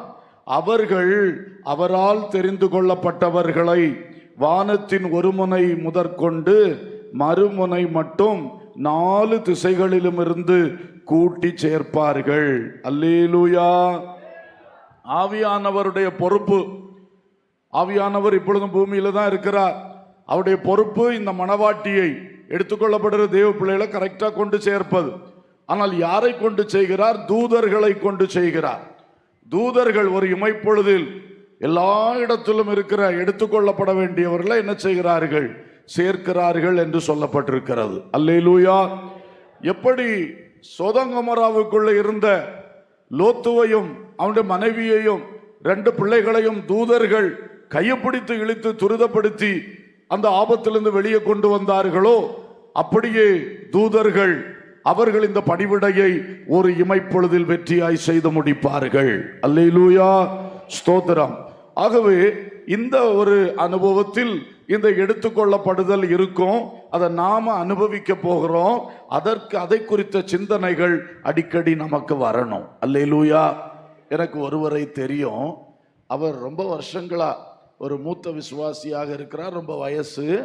ஆனா அவரை நான் ரொம்ப வருஷமா கவனிக்கிறேன். எங்க ஜெபம் பண்ணாலும் ஒரு வார்த்தை, இயேசுவே இப்பொழுது நீர் வந்தாலும் நாங்கள் உம்மை சந்திக்கணும்னு வருகையை பற்றி சொல்லாம ஜெபத்தை முடிக்க மாட்டார். ஆச்சரியமா இருக்கும். ஒரு வீட்டில் சும்மா ஜெபிக்க சொன்னாலும் அப்படிதான் ஜெபிப்பார். சர்ச்சில் ஜெபிக்க சொன்னாலும் அப்படிதான் ஜெபிப்பார். எந்த ஃபங்க்ஷன்ல ஜெபிக்க சொன்னாலும் இந்த வார்த்தையை சொல்லித்தான் ஜெபத்தை முடிப்பார். ஆச்சரியம். அப்ப அது எதை காட்டுறது? அந்த அவருடைய ஆத்துமா எப்போ இயேசு வருவார் வருவார் நாங்க எடுத்துக்கொள்ளப்படணுமே என்கிற துடிதுடிப்போடு இருந்து கொண்டிருக்கிறது. அல்லேலூயா. உங்களை நீங்க சோதித்து பாருங்க. உங்களுக்கு இயேசுவின் வருகையை பற்றின நினைவு எப்ப வருது? இப்ப நீங்க நான் வருகையை பற்றி பேசும்போது கேட்டுட்டு இருக்கீங்க, உங்களுக்கு அந்த நினைவு வருது. கொஞ்சம் சிந்திங்க, இதுக்கு முன்னாடி எப்போ அந்த சிந்தனை உங்களுக்கு வந்தது? இன்னைக்கு இந்த பிரசங்கத்தை கேட்கறதுக்கு முன்னாடி இங்க உண்மையா சிந்திக்கிறதுக்கு நான் சொல்றேன். சும்மா வாய் பார்த்துட்டு கேட்டுட்டு இருக்கிறதுக்கு இல்லை. சிந்திச்சு பாருங்க. இதுக்கு முன்னாடி இயேசு வருவார், நான் அவரோட சேரணும்னு சத்தியத்தை அறிந்த பிள்ளைகளை தான் கேட்கிறேன். அறியாதவங்களுக்கு தெரியாது. இன்னைக்கு அறிந்துக்கிடுங்க. ஆனா அறிந்தவர்களுக்கு எத்தனை முறை ஞாபகம் வருது? எப்படி? இதுக்கு முன்னாடி எங்கேயாவது ஒருத்தர் வருகையை பற்றி பிரசங்கம் பண்ணியிருப்பார். அன்னைக்கு உங்களுக்கு என்ன வந்திருக்கும்? நினைவும் உணர்வும் கண்ணீரும் கூட வந்திருக்கும். பிறகு அது அடுத்த பக்கம், அந்த பக்கம் போனோன்னா இதுதான் இன்றைய பரிதாபம். அடிக்கடி நினைக்கணும். அதுக்கு அவர் செய்யறது மாதிரி ஒரு பிராக்டிஸ் நம்ம செய்தால் அது நல்லா இருக்கும்னு நினைக்கிறேன். நம்ம ஜபங்கள்லையும் அடிக்கடி எதை கூட சேர்த்துக்கிடணும்? இயேசுவே உங்க வருகையில் எங்களெல்லாம் சேர்த்துக்கிடுங்கப்பா, எங்களை ஆயத்தம் பண்ணுங்கப்பா. அப்படி ஒரு ஜபத்தை ஒரு பிராக்டிஸா பண்ணா கூட அதை அந்த ஜபம் பண்ணும்போதே நமக்கு என்ன வந்துடும்? அடிக்கடி வருகை பற்றின நினைவு வரும். அல்லேலூயா. அது நல்லது. கர்த்தருக்கு ஸ்தோத்திரம். ஆகவே தேவ பிள்ளைகள், இந்த வருகை குறித்து கவனத்தோடு இருங்கள். இயேசுவின் வருகை எடுத்துக்கொள்ளப்படுதல் நடக்கிறது. இந்த அனுபவத்தில் நடக்கும் என்பதை நாம் அறிகிறோம். அல்லேலூயா, ஸ்தோத்திரம். அடுத்ததாக நாம பார்க்கிறோம், இந்த வருகையிலே எல்லாரும் எடுத்துக்கொள்ளப்பட மாட்டார்கள். அப்போ அந்த விஷயத்தை கவனிக்கும் பொழுது மத்தேயு சுவிசேஷம் 24 அதிகாரம் 39 வாசிக்கிறேன், கவனியுங்கள். ஜலப்பிரளயம் வந்து அனைவரையும் வாரிக்கொண்டு போகும் மட்டும் உணராதிருந்தார்கள். அப்படியே மனுஷகுமாரன் வருங்காலத்திலும் நடக்கும். அப்பொழுது 2 பேர் வயலில் இருப்பார்கள், ஒருவன் ஏற்றுக்கொள்ளப்படுவான், ஒருவன் கைவிடப்படுவான். 2 ஸ்திரீகள் எந்திரம் அரைத்து கொண்டு இருப்பார்கள், ஒருத்தி ஏற்றுக்கொள்ளப்படுவாள், ஒருத்தி கைவிடப்படுவாள். அல்லேலூயா, ஸ்தோத்திரம். இங்கே சொல்லப்பட்டிருக்கிறது, இது செலக்டிவாகத்தான் நடக்கும். எல்லாருக்கும் பொதுவான ஒரு உயிர்த்தெழுதலோ பொதுவான ஒரு எடுத்துக்கொள்ளப்படுதலோ கிடையாது. இது அதற்கு தகுதியுள்ள பிள்ளைகளை, அதற்கு ஆயத்தமா இருக்கிற பிள்ளைகளை மாத்திரம் எடுத்துக்கொள்வது. அப்போ ஒரு கூட்டம் எடுத்துக்கொள்ளப்படும் போது இன்னொரு கூட்டம் என்ன செய்யப்படுமா? கைவிடப்படும். 2 ஆண்கள் வயலில் இருப்பார்கள், ஒருவர் எடுத்துக்கொள்ளப்படுவார், ஒருவர் கைவிடப்படுவார். 2 பெண்கள் எந்திரம் அரைத்து கொண்டு இருப்பார்கள், ஒருத்தி எடுத்துக்கொள்ளப்படுவாள், ஒருத்தி கைவிடப்படுவாள். அப்ப இந்த எடுத்துக்கொள்ளப்படுதல் நடக்கும் பொழுது உலகத்திலே ஒரு கூட்டம் எடுத்துக்கொள்ளப்படும், மறு கூட்டம் என்ன செய்யப்படும்? கைவிடப்படும். அல்லேலூயா. இப்போ இந்த வயலில் இல்லாத ஒரு பெரிய கூட்டம் இருக்கு, அதெல்லாம் எப்போ கைவிடப்படுகிற கூட்டம். ஆனா அந்த வயலுக்குள் இருந்து வேலை செஞ்சுக்கிட்டு இருக்கிறதுல ஒருத்தன் எடுத்துக்கொள்ளப்படுவான், ஒருத்தன் கைவிடப்படுவான். புரியுதா உங்களுக்கு? எந்திரம் அரைத்து கொண்டிருக்கிற ஸ்திரீல ஒருத்தி எடுத்துக்கொள்ளப்படுவாள், ஒருத்தி அப்ப இயேசுக்குள் இயேசு இயேசு என்று சொல்லக்கூடிய பிள்ளைகள், வேதத்தை அறிந்த பிள்ளைகள், கூட்டத்துக்கு வரக்கூடிய பிள்ளைகள், அவர்களிலும் 2 பேரும் வயல்ல நிக்கிறதுன்னா ஊழியம் செய்கிறதுனாக்கும் ஒரு விதத்தில் அர்த்தம் அப்படி இருக்கிறது. ஆனால் அதிலும் தகுதி இல்லாம அல்லது தகுதியை இழந்து, தகுதியை பெற்றுவிட்டு தகுதியை இழந்து ஆயத்தம் இல்லாம வாழக்கூடியவர்கள் கைவிடப்படுவார்கள். அல்லேலூயா. இப்ப திடீர்னு இந்த சம்பவம் நடந்து ஒரு கூட்டம் எடுத்துக்கொள்ளப்பட்டுருச்சு, இந்த கூட்டத்தில் ஒரு கூட்டம் கைவிடப்பட்டுச்சுன்னா எப்படி இருக்கும்னு சிந்திச்சு பாருங்க. அல்லேலூயா. சிந்திக்கவே மாட்டீங்களோ? சிந்திப்பீங்களா? ஒரு நிமிஷம் சிந்திச்சு பாருங்க. இப்ப எக்காலம் தோணிச்சுன்னா என்ன செய்வீர்கள்? அல்லேலூயா. ஒரு சமயம் ஒரு கன்வென்ஷன் பிரசங்கியார் இந்த மாதிரி பண்ணினாராம். மைக் செட்டுக்காரர்கிட்ட சொல்லி வச்சு 2-3 பாக்ஸ் எல்லாம் நல்லா கட்டி வச்சு பயன்படுத்திக் கொள்ளுவோம். அல்லேலூயா. எனவே செலக்டிவாகத்தான் இருக்கும். அடுத்ததாக இது எதற்காக நடைபெறுகிறது? இப்போ டைரக்டா ஒரு வருகை இருக்கிறது. இயேசு அந்த இந்த எடுத்துக்கொள்ளப்படுதலுக்கு 7 ஆண்டுகள் தாண்டி இயேசு திரும்ப வருவார். அப்ப பூமிக்கு வருவார். இந்த 7 ஆண்டுகள் எடுத்துக்கொள்ளப்பட்டவர்கள் ஆகாயத்தில் எடுத்துக்கொள்ளுவார், பிதாவின் சமூகத்துக்கு கொண்டு செல்லுவார். வெளிப்படுத்தல் 4-5 அதிகாரங்களில் இருக்கிறது. அதே போல ஆண்டவர் நம்மை எடுத்துக்கொண்டு ஆகாயத்தில் நிறுத்தி வைக்கிறது இல்லை, அப்படி பிதாவின் சமூகத்துக்கு கொண்டு போய் 7 ஆண்டுகள் அங்கே வைத்திருப்பார். அங்கே பல சம்பவங்கள், நிகழ்ச்சிகள் நடக்கும், மகிழ்ச்சியாக இருக்கும். அந்த 7 ஆண்டுகள் முடிந்தவுடனே நம்மையும் சேர்த்து அழைத்து கொண்டு பூமிக்கு வருவார். 1000 வருடங்கள் அரசாட்சி செய்வார். அல்லேலூயா.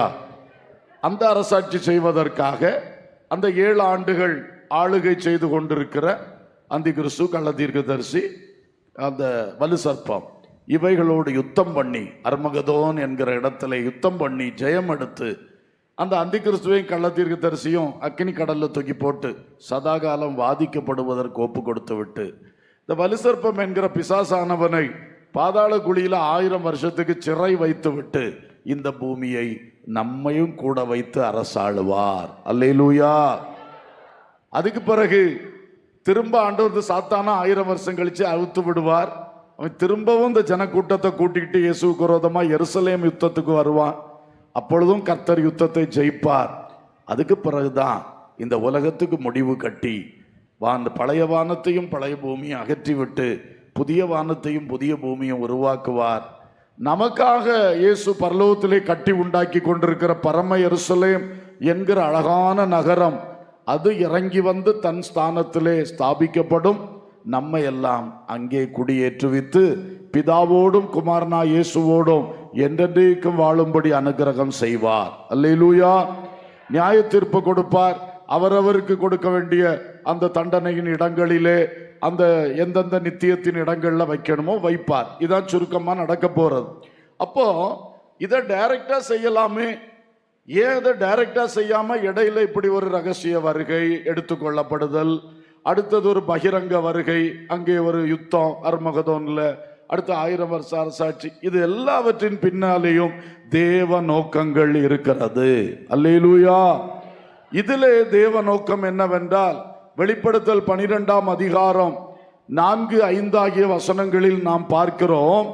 அந்த சபையை அங்கே ஒரு சூரியனை அணிந்த ஸ்திரீக்கு ஒப்பாக முதல் வசனத்திலே காட்டப்பட்டிருக்கிறது. 2வது வசனத்திலே சபைக்கு எதிராய் நிற்கிற வலுசர்ப்பத்தை குறித்து சொல்லப்பட்டிருக்கிறது. இன்றைய நிலை அப்படித்தான்.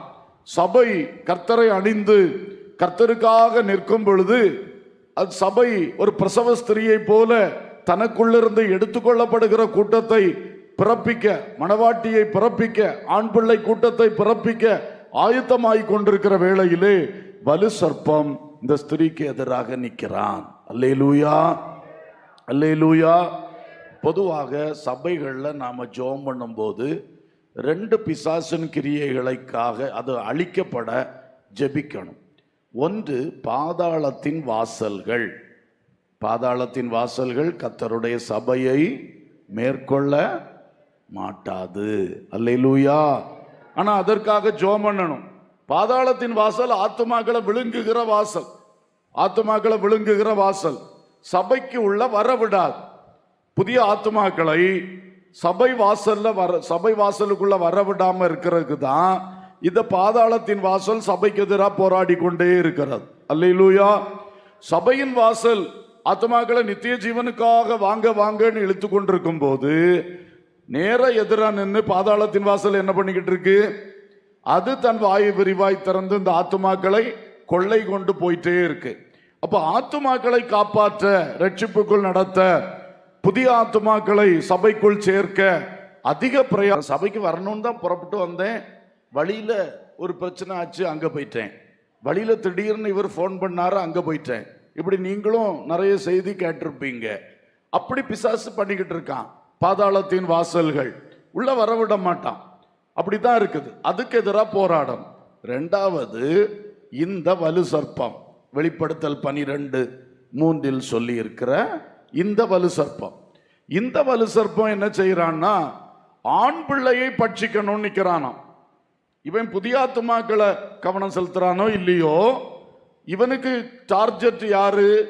இந்த ஸ்திரீயாகிய சபைக்குள்ளே உருவாகி கொண்டிருக்கிற ஆண் பிள்ளை கூட்டம், ஜெயங்கொள்ளுகிற கூட்டம், மணவாட்டி கூட்டம். அல்லேலூயா. அப்போ உள்ள வந்தவர்களை கெடுப்பதற்கு, உள்ள வந்த கிரியை செய்து அவங்களுக்கு சாட்சி கேடு உண்டாக்குறது, சாட்சியை இழக்க பண்ணணும், எங்கேயாவது சிக்க பண்ணணும், அல்லது துருபதேச கும்பலு கையில கொண்டு கொடுத்துடணும். இப்படி ஏதோ கிரியைகளை செய்து கொண்டே இருக்கிறான். அது தன்னுடைய வாலினாலே அவன் இழுத்து போடுறான். பொய் போதகம் பண்ணுகிற தீர்க்கதரிசியே வால் என்று பைபிள் சொல்லுது. அல்லேலூயா. அப்ப இந்த வலு சர்ப்பத்தினுடைய வால் என்று சொல்லுவது பொய் போதகம் பண்ணுகிறவர்கள், கள்ள உபதேசம் சொல்லுகிறவர்கள், கள்ள தீர்க்க தரிசனம் சொல்லுகிறவர்கள். இந்த கடைசி காலத்திலே இவர்கள் அதிகமாக பெருகி இருக்கிறார்கள். அவர்களினாலே சபைக்குள் இருக்கிற பிரகாசிக்கிற நட்சத்திரங்கள் இழுத்து வெளியே பூமியிலே விழத்தள்ளப்படுகிறார்கள். அல்லேலூயா. உன்னதத்துக்கென்று துடிதுடிப்பாய் எழும்புகிற விசுவாசிகளில் பலரும் இன்றைக்கு உலகத்தாரை போல விழுந்து போகிறார்கள். விண்ணை தேடினவர்கள் பலரும் இன்றைக்கு மண்ணை தேடும்படி திரும்ப போய்விட்டார்கள். தாங்கள் விட்டு வந்ததையெல்லாம் திரும்ப எடுக்க போய்விட்டார்கள். இப்படிப்பட்ட பின்மாற்றங்கள் பயங்கரமாக இந்த காலத்தில் நடக்கிறது. எதை காட்டுது? அந்த சபையாகிய ஸ்திரீ பெற்றெடுக்க போகிற அந்த ஆண் பிள்ளையை பட்சிக்க வேண்டும் என்று சொல்லி இந்த வலு சர்ப்பம் தந்திர கிரியைகள் செய்கிறது. அல்லேலூயா. அப்ப சபையிலே ஒரு போராட்டம், உள்ள வர்றதை தடுக்கிற ஆவிகளை துரத்தி இப்பிரபஞ்சத்தின் அதிபதியுடைய குருட்டாட்டங்களிலிருந்து அவர்களை விடுவித்து அவர்களை காப்பாற்றுவது. இரண்டாவது போராட்டம் அவர்களை பரிசுத்தப்படுத்தி அவர்களை இயேசுவின் வருகைக்கு ஆயத்தப்படுத்துறதுக்காக ஒரு ஜபங்கள், அதற்கான பிரசங்கங்கள், அதற்கான ஆலோசனைகள், பிரயாசங்கள். அல்லேலூயா. இது ரெண்டும் நடந்தாதான் அந்த சபை தேவ நோக்கத்தை நிறைவேற்ற முடியும். அல்லேலூயா. சில சபைகள்ல வெளியேந்து உள்ள கொண்டு வரதுல மட்டும் கவனம் செலுத்துவாங்க. ரட்சிக்கப்பட்டாச்சு, அபிஷேகம் பெற்றாச்சு, ஞானஸ்நானம் எடுத்தாச்சுன்னா எல்லாம் முடிஞ்சுன்னு வச்சிடுறாங்க. அப்படி செய்யக்கூடாது. அதுவும் வேணும். அதுக்கு பிறகு அவங்களை பரிசுத்தப்படுத்தி அவங்களை விசுவாச பாதையில ஸ்திரப்படுத்தி அவங்கள தேவன்பின் ஜீவியத்தில் ஸ்திரப்படுத்தி நற்சாட்சியின் வாழ்க்கையில ஸ்திரப்படுத்தி அவங்கள ஊழிய கிரியைகள் செய்வதில் தூண்டுதல் கொடுத்து எழுப்பி இப்படி நிறைய வேலை நம்ம செய்ய வேண்டியது இருக்கு.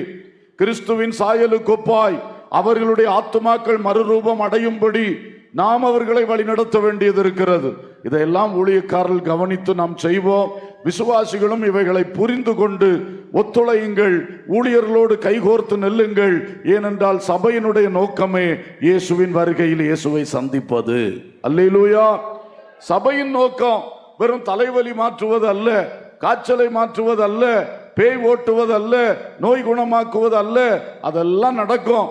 உடைய தரித்திரம் மாற்றுவது, உனக்கு வேலை வாய்ப்புக்கா ஜோம் பண்றது எல்லாம் ஒரு பக்கம் நடந்தாலும் சபையினுடைய முக்கிய நோக்கம் அதுவல்ல. அல்லேலூயா. சபையினுடைய முக்கிய நோக்கம் இயேசு வருகிறார், இயேசுவை சந்திக்க மக்களை ஆயத்தப்படுத்துவது. அல்லேலூயா. இந்த தரிசனம் எல்லாருக்கும் இருக்கட்டும். சிலருக்கு இது இல்லாதபடியினால சபைக்குள்ள வந்துட்டு ஊழியக்காரரை அதை செய்யுங்க, இதை செய்யுங்க, அப்படி தாங்க, இப்படி தாங்க, அப்படி பேசுங்க, இப்படி பேசுங்கன்னு அவர் கையை பிடிச்சி நடத்த பாக்குறீங்க. அப்படியெல்லாம் செய்யாதீங்க. உலகத்துக்காக சபை இல்லை, உங்க சொந்த விருப்பத்துக்காக சபை இல்லை, நீங்க 4 பேர் கூடிக்கொண்டு சொல்றதை கேட்டு நடத்துவதற்கான சபை அல்ல. இது வேத வசனத்தின்படி தேவ ஆவியின் வழி நடத்துதலோடு நடத்தப்படுகிற சபை. ஹல்லேலூயா. அதுக்குத்தான் தேவர் இந்த ஊழியக்காரர்களை தெரிந்து கொண்டு அபிஷேகித்து ஆண் பிள்ளையை அவள் பெற்றாள், அவளுடைய பிள்ளை தேவனிடத்துக்கும் அவருடைய சிங்காசனத்திடத்திற்கும் எடுத்து கொள்ளப்பட்டது. அல்லேலூயா. அப்போ இந்த பிசாசு ஒரு பக்கம் வஞ்சித்து கொண்டே இருக்கும் போது பரிசுத்த ஆவியானவர் சும்மா இருக்க மாட்டார்ல. அவர் இவனை விட எவ்வளவு பெரிய வல்லமை உள்ளவர். அல்லேலூயா. உலகத்தில் இருப்பவனிலும் சொல்லுங்க, நம்மில் இருக்கிறவர் பெரியவர். நம்மில் இருக்கிறவர் யார்? பரிசுத்த ஆவியானவர் நமக்குள் வாசமாயிருக்கிறார். அல்லேலூயா. உலகத்தில் இருக்கிற இந்த பிசாசு கூட்டங்களிலும் நமக்குள் வாசம் பண்ணுகிற பரிசுத்த ஆவியானவர் மகா வல்லமை உள்ளவராயிருக்கிறார். அப்ப அவர் தெரிந்து கொண்ட பிள்ளைகளை, அந்த தெரிந்து கொள்ளப்பட்ட பிள்ளைகள் உண்மை உள்ளவர்களும் அவர்கள் உண்மை உத்தம் உள்ளவர்களாக இருந்தா கண்டிப்பா கைவிட மாட்டார். அவர்களை பாதுகாத்து வருகையில் கொண்டு சேர்ப்பது அவருடைய வேலை. அல்லேலூயா. அவர் அந்த நாள் பரியந்தம் நம்மை காக்க வல்லவர்.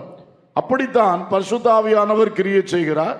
அவர் டக்கென்று ஒரு நிமிஷத்துல இந்த ஆண் பிள்ளையை எடுத்து கொண்டு போகிறார். அல்லேலூயா. இயேசுவோடு சேர்த்து விடுகிறார். ஆமென். அப்படி ஒரு கிரியை நடந்த உடனே இவன் கோபத்துல அந்த வசனங்களை தொடர்ந்து வாஸ்தா புரியும், டைம் போயிடும், அதான் விட்டுட்டேன். அவன் கைவிடப்பட்ட கூட்டத்தை போய் பயங்கரமா அவன் கோபத்தெல்லாம் அங்க காட்டுவான், அப்படி செய்வான். அப்ப அந்த மகா பயங்கர கோபத்துக்கும் உபத்திரவத்துக்கும் நாம் தப்பிக்கொள்ள, அந்த கிறிஸ்துவின் ஆட்சியின் மூலம் வலுசற்பம் செய்ய போகிற பயங்கரத்துக்கு தப்பிக்கொள்ளத்தான் நம்மை சேர்த்து கொள்ள வருகிறார். அல்லேலூயா. அல்லேலூயா. ஸ்தோத்திரம். அடுத்ததாக ஒன்றை சொல்லி நிறுத்திவிட விரும்புகிறேன். இப்போ நம்மை எடுத்துக்கொள்ளுகிற இன்னொரு நோக்கம், ஒன்று இந்த அந்தி கிறிஸ்துவின் ஆட்சியிலிருந்து விலக்கி பாதுகாக்கணும். இன்னொன்று என்னன்னா, 7 ஆண்டுகள் நம்மை பரலோகத்தில் கொண்டு வைத்து நமக்கு செய்ய வேண்டிய சில காரியங்களை செய்ய விரும்புகிறார். அதைத்தான் வெளிப்படுத்தல் 19வது அதிகாரம் 7 முதல் 9 வரையிலான வசனங்களில் இருக்கிறது. மைக்கில் வாசிப்பீங்களா? வெளிப்படுத்தல் 19 7 முதல் 9. நாம் சந்தோஷப்பட்டு கலிகூர்ந்து அவருக்கு துதி செலுத்த கடவோம். ஆட்டுக்குட்டியானவருடைய கல்யாணம் வந்தது, ஆயத்தம் பண்ணி கொண்டாள் என்கிற வார்த்தைகள் சொல்லப்பட்டிருக்கிறது. அதுவும் இப்ப இருக்கு நான் சொன்ன எடுத்துக்கொள்ளப்படுதல் சம்பந்தப்பட்டதுதான். நாம் எடுத்துக்கொள்ளப்பட்டு இயேசு கிறிஸ்து நம்மை பிதாவின் சன்னிதானத்துக்கு கொண்டு செல்லுவார். அங்கே 7 ஆண்டுகள் இந்த ஆட்டுக்குட்டியானுடைய கல்யாண விருந்து என்று சொல்லக்கூடிய சம்பவம் நடைபெறும். அல்லேலூயா. இது ஒரு நாள் காலையிலே கல்யாணம் நடந்து மாலையிலே வீட்டுக்கு போறது மாதிரி உள்ள காரியம் அல்ல. 7 ஆண்டுகள் இந்த கல்யாண விருந்து. ஆமென்.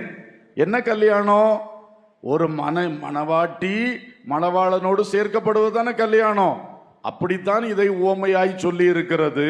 உலகத்தில் ஒரு மணவாட்டி எப்படி மணவாளனோடு சேர்க்கப்படுவாளோ அப்படியே சபையாகிய மணவாட்டி, நாம் எல்லாரும் சேர்ந்த கூட்டமாகிய சபை எடுத்துக்கொள்ளப்பட்டு இயேசுவோடு சேர்க்கப்படுவதுதான் ஆட்டுக்குட்டியானுடைய கல்யாணம். அல்லேலூயா. ஒரு கல்யாணம் நடந்தா கொஞ்சம் விருந்தெல்லாம் நடக்கும். அதே மாதிரி நமக்கு 7 ஆண்டுகள் இயேசு நம்மை அழைத்து சென்று அவருடைய அப்பாவும் நம்முடைய அப்பாவுமா இருக்கிற பிதாவின் வீட்டிலே வைத்திருப்பார். அல்லேலூயா. அங்கே பல சம்பவங்கள் நடக்கும். பைபிள்ல வெளிப்படுத்தல், தானியேல் இதெல்லாம் சேர்த்து படிக்கும் பொழுது நமக்கு தெரிய வருது. அங்கே முதலாவது பிதாவானவர் இயேசுவை கனம் பண்ணுவார். இயேசுவை கனம் பண்ணுவார். இயேசுவை கனம் பண்றது மட்டும் இல்ல, இயேசு கையில முத்திரித்த புஸ்தகத்தை கொடுப்பார். அந்த புஸ்தகத்தை வாங்கி முத்திரைகளை உடைப்பார். அவர் உடைக்கிறபடியே பூமியில கிரியைகள் நடக்கும். அது ஒரு பக்கம் நடக்கும். ஒரு பக்கம் இயேசுவை பிதா கனம் பண்ணுவார். அடுத்ததாக இயேசு கிறிஸ்து நம் ஒவ்வொருவரையும் பேர் சொல்லி அழைத்து பிதாவுக்கு முன்பாக தூதர்களுக்கு முன்பாக நிறுத்தி நம்மை குறித்து நல்ல அறிக்கை செய்வார். அல்லேலூயா. அவர் சொல்லியிருக்கிறார்ல மத்தேயுல, மனுஷன் முன்பாக என்னை அறிக்கை பண்ணுகிறவன் எவனோ அவனை நானும் பிதா முன்பாக அறிக்கை பண்ணும். அதை செய்வார். அவர் எதை சொன்னாரோ அதை மறக்காம செய்வார், கரெக்டா செய்வார். அடுத்தது நம்முடைய செய்கைகளுக்கு தக்க கிரியைகளுக்கு தக்க பலனை தருகிறேன்னு சொல்லி இருக்கிறார், அதையும் தருவார். அல்லேலூயா. அப்போ இந்த மாதிரி நிகழ்ச்சிகள் நடந்து முடிகிறதுக்கே 7 வருஷங்கள். 7 வருஷங்கள். அதுதான் அங்கே நடக்க போகிற ஆட்டுக்குட்டியானவருடைய கல்யாண விருந்து. அதற்கு நாம் ஆயத்தமாக வேண்டும் என்று சொல்லப்பட்டிருக்கிறது. அந்த அந்த மணவாட்டி தன்னுடைய மணவஸ்திரத்தை தரித்து கொள்ளணும். அதுதான் பரிசுத்தவான்களுடைய நீதிகள் என்று சொல்லி இருக்கிறது. அல்லேலூயா. பரிசுத்தவான்களுடைய நீதி என்ன? பைபிள் சொல்லுகிற வசனத்தின் நீதி தான் பரிசுத்தவான்களுடைய நீதி. வசனத்தை கைக்கொண்டு உத்தமமாய் வாழ்ந்து ஆயத்தமாகிற பிள்ளைகளுக்கு தான் அந்த மணவாட்டி ஸ்தானம். அல்லேலூயா. நல்ல வசனம் படிக்கணும், வசனம் கேட்கணும், அதன்படி வாழணும். அது முக்கியம். அதன்படி வாழணும். தரித்திடுவாள் நீதி விளங்கும் நல்வெண் வஸ்திரம் ஜோதி இலங்க தரித்திடுவாள். கர்த்தர் இயேசு வருவார். நித்தம் காத்து தவிக்கும் தேவ புத்திர களிப்பாய் வானத்தில் சேர்ந்திடவே, களிப்பாய் வானத்தில் சேர்ந்திடவே. நூதன நடுவான மீதில் அலங்கரிப்பாய். நூதன சாலே வந்திறங்கோ, நடுவான மீதில் அலங்கரிப்பாய். ஆட்டுக்குட்டியானவர் விருந்தே அன்று சந்தோஷ சுபமங்களம். ஆட்டுக்குட்டியானவர் விருந்தே அன்று சந்தோஷ சுபமங்களம். கர்த்தர் இயேசு வருவார். நித்தம் காத்து தவிக்கும் தேவ புத்திர களிப்பாய் வானத்தில் சேர்ந்திடவே, களிப்பாய் வானத்தில் சேர்ந்திடவே. 3 வார்த்தையை நீங்க ஞாபகத்தில் வச்சுக்கோங்க. எடுத்துக்கொள்ளப்படுவதற்கு தகுதி பெற வேண்டும். என்ன செய்யணும்? தகுதி, குவாலிஃபை ஆகணும், தகுதி பெறணும். தகுதி பெறணும்னா வேதத்தில் என்னெல்லாம் உபதேசங்கள் சொல்லியிருக்கோ அதுக்கெல்லாம் நம்ம கீழ்ப்படிந்து அந்த உபதேசங்களை கை கொண்டு நடக்கும்போது நமக்கு என்ன வருது? எடுத்துக்கொள்ளப்படுவதற்கான தகுதி வருது. 2வது, தகுதியை பெற்ற பிள்ளைகள் ஆயத்தமுள்ளவர்களா இருக்க வேண்டும். 2வது வார்த்தை ஆயத்தம். சொல்லுவோம். தகுதி, ஆயத்தம். ஆயத்தம் ரொம்ப முக்கியம். எப்பவுமே ஒவ்வொரு நாளும் ஜபத்தினாலும் வேத தியானத்தினாலும் சபை கூடுதலினாலும் நம்முடைய ஜீவியத்தை கர்த்தருக்குள் இந்த வருகை இன்னைக்கு நடந்தாலும் எப்ப நடந்தாலும் நான் ஆயத்தமா இருக்கணும்னு சொல்ற அந்த ஒரு அனுபவம் நம்மை ஆயத்தப்படுத்திக் கொள்வது. டெய்லி ட்ரெஸ் தரிக்கிறோம் இல்லையா? வெளியே போனா ட்ரெஸ் தரிக்கிறோம், எல்லா ட்ரெஸ்ஸும் தரிக்கிறோம். அதே மாதிரி நம்முடைய மெல்லிய வஸ்திரம், பரிசுத்தவான்களுடைய நீதிகள், அதை எப்பவுமே தரித்து கொள்ளணும். ஒரு நாள் ஆண்டவர் வசனத்துக்கு கீழ்ப்படிஞ்சு அடுத்த நாள் அந்த வஸ்திரத்தை தூக்கி போடுற மாதிரி இல்லை. என்னைக்குமே அந்த வஸ்திரத்துல நாம காணப்பட வேண்டும். அல்லேலூயா, அல்லேலூயா, ஸ்தோத்திரம். மூன்றாவது விழிப்பு. என்ன வார்த்தை சொல்லுங்க? விழிப்பு. தகுதி, ஆயத்தம், விழிப்பு. இந்த மூன்று காரியங்களை மனதிலே பதித்துக் கொள்ளுங்கள். ஒரு விழிப்போட இருக்கணும். ஏன்னா நிறைய காரியம் ஒரு நாள் வாழ்க்கையில நடந்துகிட்டே இருக்கும். பிசாசும் அதுல வேலை செஞ்சுட்டே இருப்பான். நம்மளை எப்படி இந்த எடுத்துக்கொள்ளப்படுவதிலிருந்து தடை செய்வது, இவனை எங்க சிக்க வைக்கலாம், எதுல திசை மாற வைக்கலாம், அவன் வேலை செஞ்சுட்டே இருக்கான். அப்போ நம்ம விழிப்பா இருந்தா தான் அவனுடைய கண்ணிகளுக்கு நம்ம விலக முடியும். அல்லேலூயா. ஒரு விழிப்பு இருக்கணும். ஒரு காரியத்துல நம்ம போறோம், இதுல போறதுனால வருகைக்கு எடுத்துக்கொள்ளப்பட முடியாம போகுமா? இந்த பிசினஸ் தொடங்குனா வருகைக்கு போக முடியுமா? இந்த கல்யாணத்தை பண்ணுனா வருகைக்கு போக முடியுமா? இந்த சொத்துல போய் சொத்து வாங்குறதுல இடப்பட்டா வருகை போக முடியுமா? இல்ல சிக்க பண்ணிருமா? இப்படி ஒரு விழிப்பு விழிப்பு விழிப்பு. இந்த ஆளோட ஃப்ரெண்ட்ஷிப் வச்சா வருகைக்கு போறது தடைப்பட்டுருமா? இப்படிப்பட்ட ஒரு விழிப்பும் நமக்கு எப்பவும் இருக்கணும். அல்லேலூயா. விழிப்புன்னா இப்படி உறங்காம கண்ணை திறந்து இருக்கிறத சொல்லல. விழிப்புன்னா இதயத்தின் விழிப்பு. அல்லேலூயா.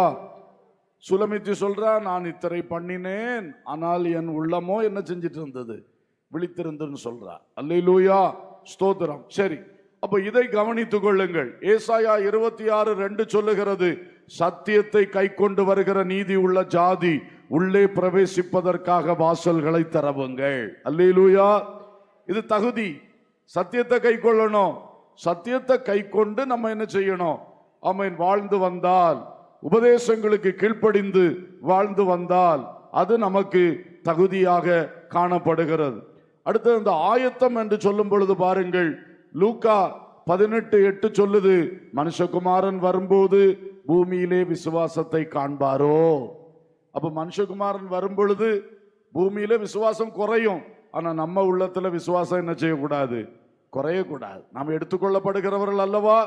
ஆயத்தம். அதுக்குதான் ஆயத்தம். ஒவ்வொரு நாளும் விசுவாசத்தை புதுப்பித்துக் கொள்ளணும். அதே மாதிரி 1 தெசலோனிக்கேயர் 5:23 பார்க்கிறோம், உங்க ஆவி ஆத்மா சரீரம் முழுவதும் நம்முடைய கர்த்தராகிய இயேசு கிறிஸ்து வரும்போது குற்றமற்றதா இருக்கும்படி காக்கப்படுவதாக. அல்லேலூயா. என்ன ஆயத்தம், என்ன விழிப்பு? என் வஸ்திரம் கரைப்பட்டு விடக்கூடாது, என் ஆவி பாவக்கரை பற்றக்கூடாது, உலகக்கரை பற்றக்கூடாது, என்னுடைய ஆத்மாவுக்கு அப்படி சேதம் வந்துடக்கூடாது, என் சரீரமாகிய பாண்டம் கூட பரிசுத்தமா இருக்கணும். அல்லேலூயா. இதுக்குரிய ஆயத்தங்களும் விழிப்புகளும் நமக்கு தேவை. ஸ்தோத்திரம். ஆயத்தத்தை பற்றி சொன்னேன். நீங்கள் நினையாத வேளையில் மனுஷகுமாரன் வருவார், ஆகையால் நீங்க என்ன செய்யுங்க? ஆயத்தமாயிருங்கள் என்று இயேசு அடிக்கடி சொல்லி இருக்கிறார். கர்த்தருக்கு ஸ்தோத்திரம். எப்பொழுதும் ஆயத்தம் உள்ளவர்களாய் நாம் இருக்க வேண்டும். அதே போல விழிப்பை பற்றியும் சொல்லி இருக்கிறார்.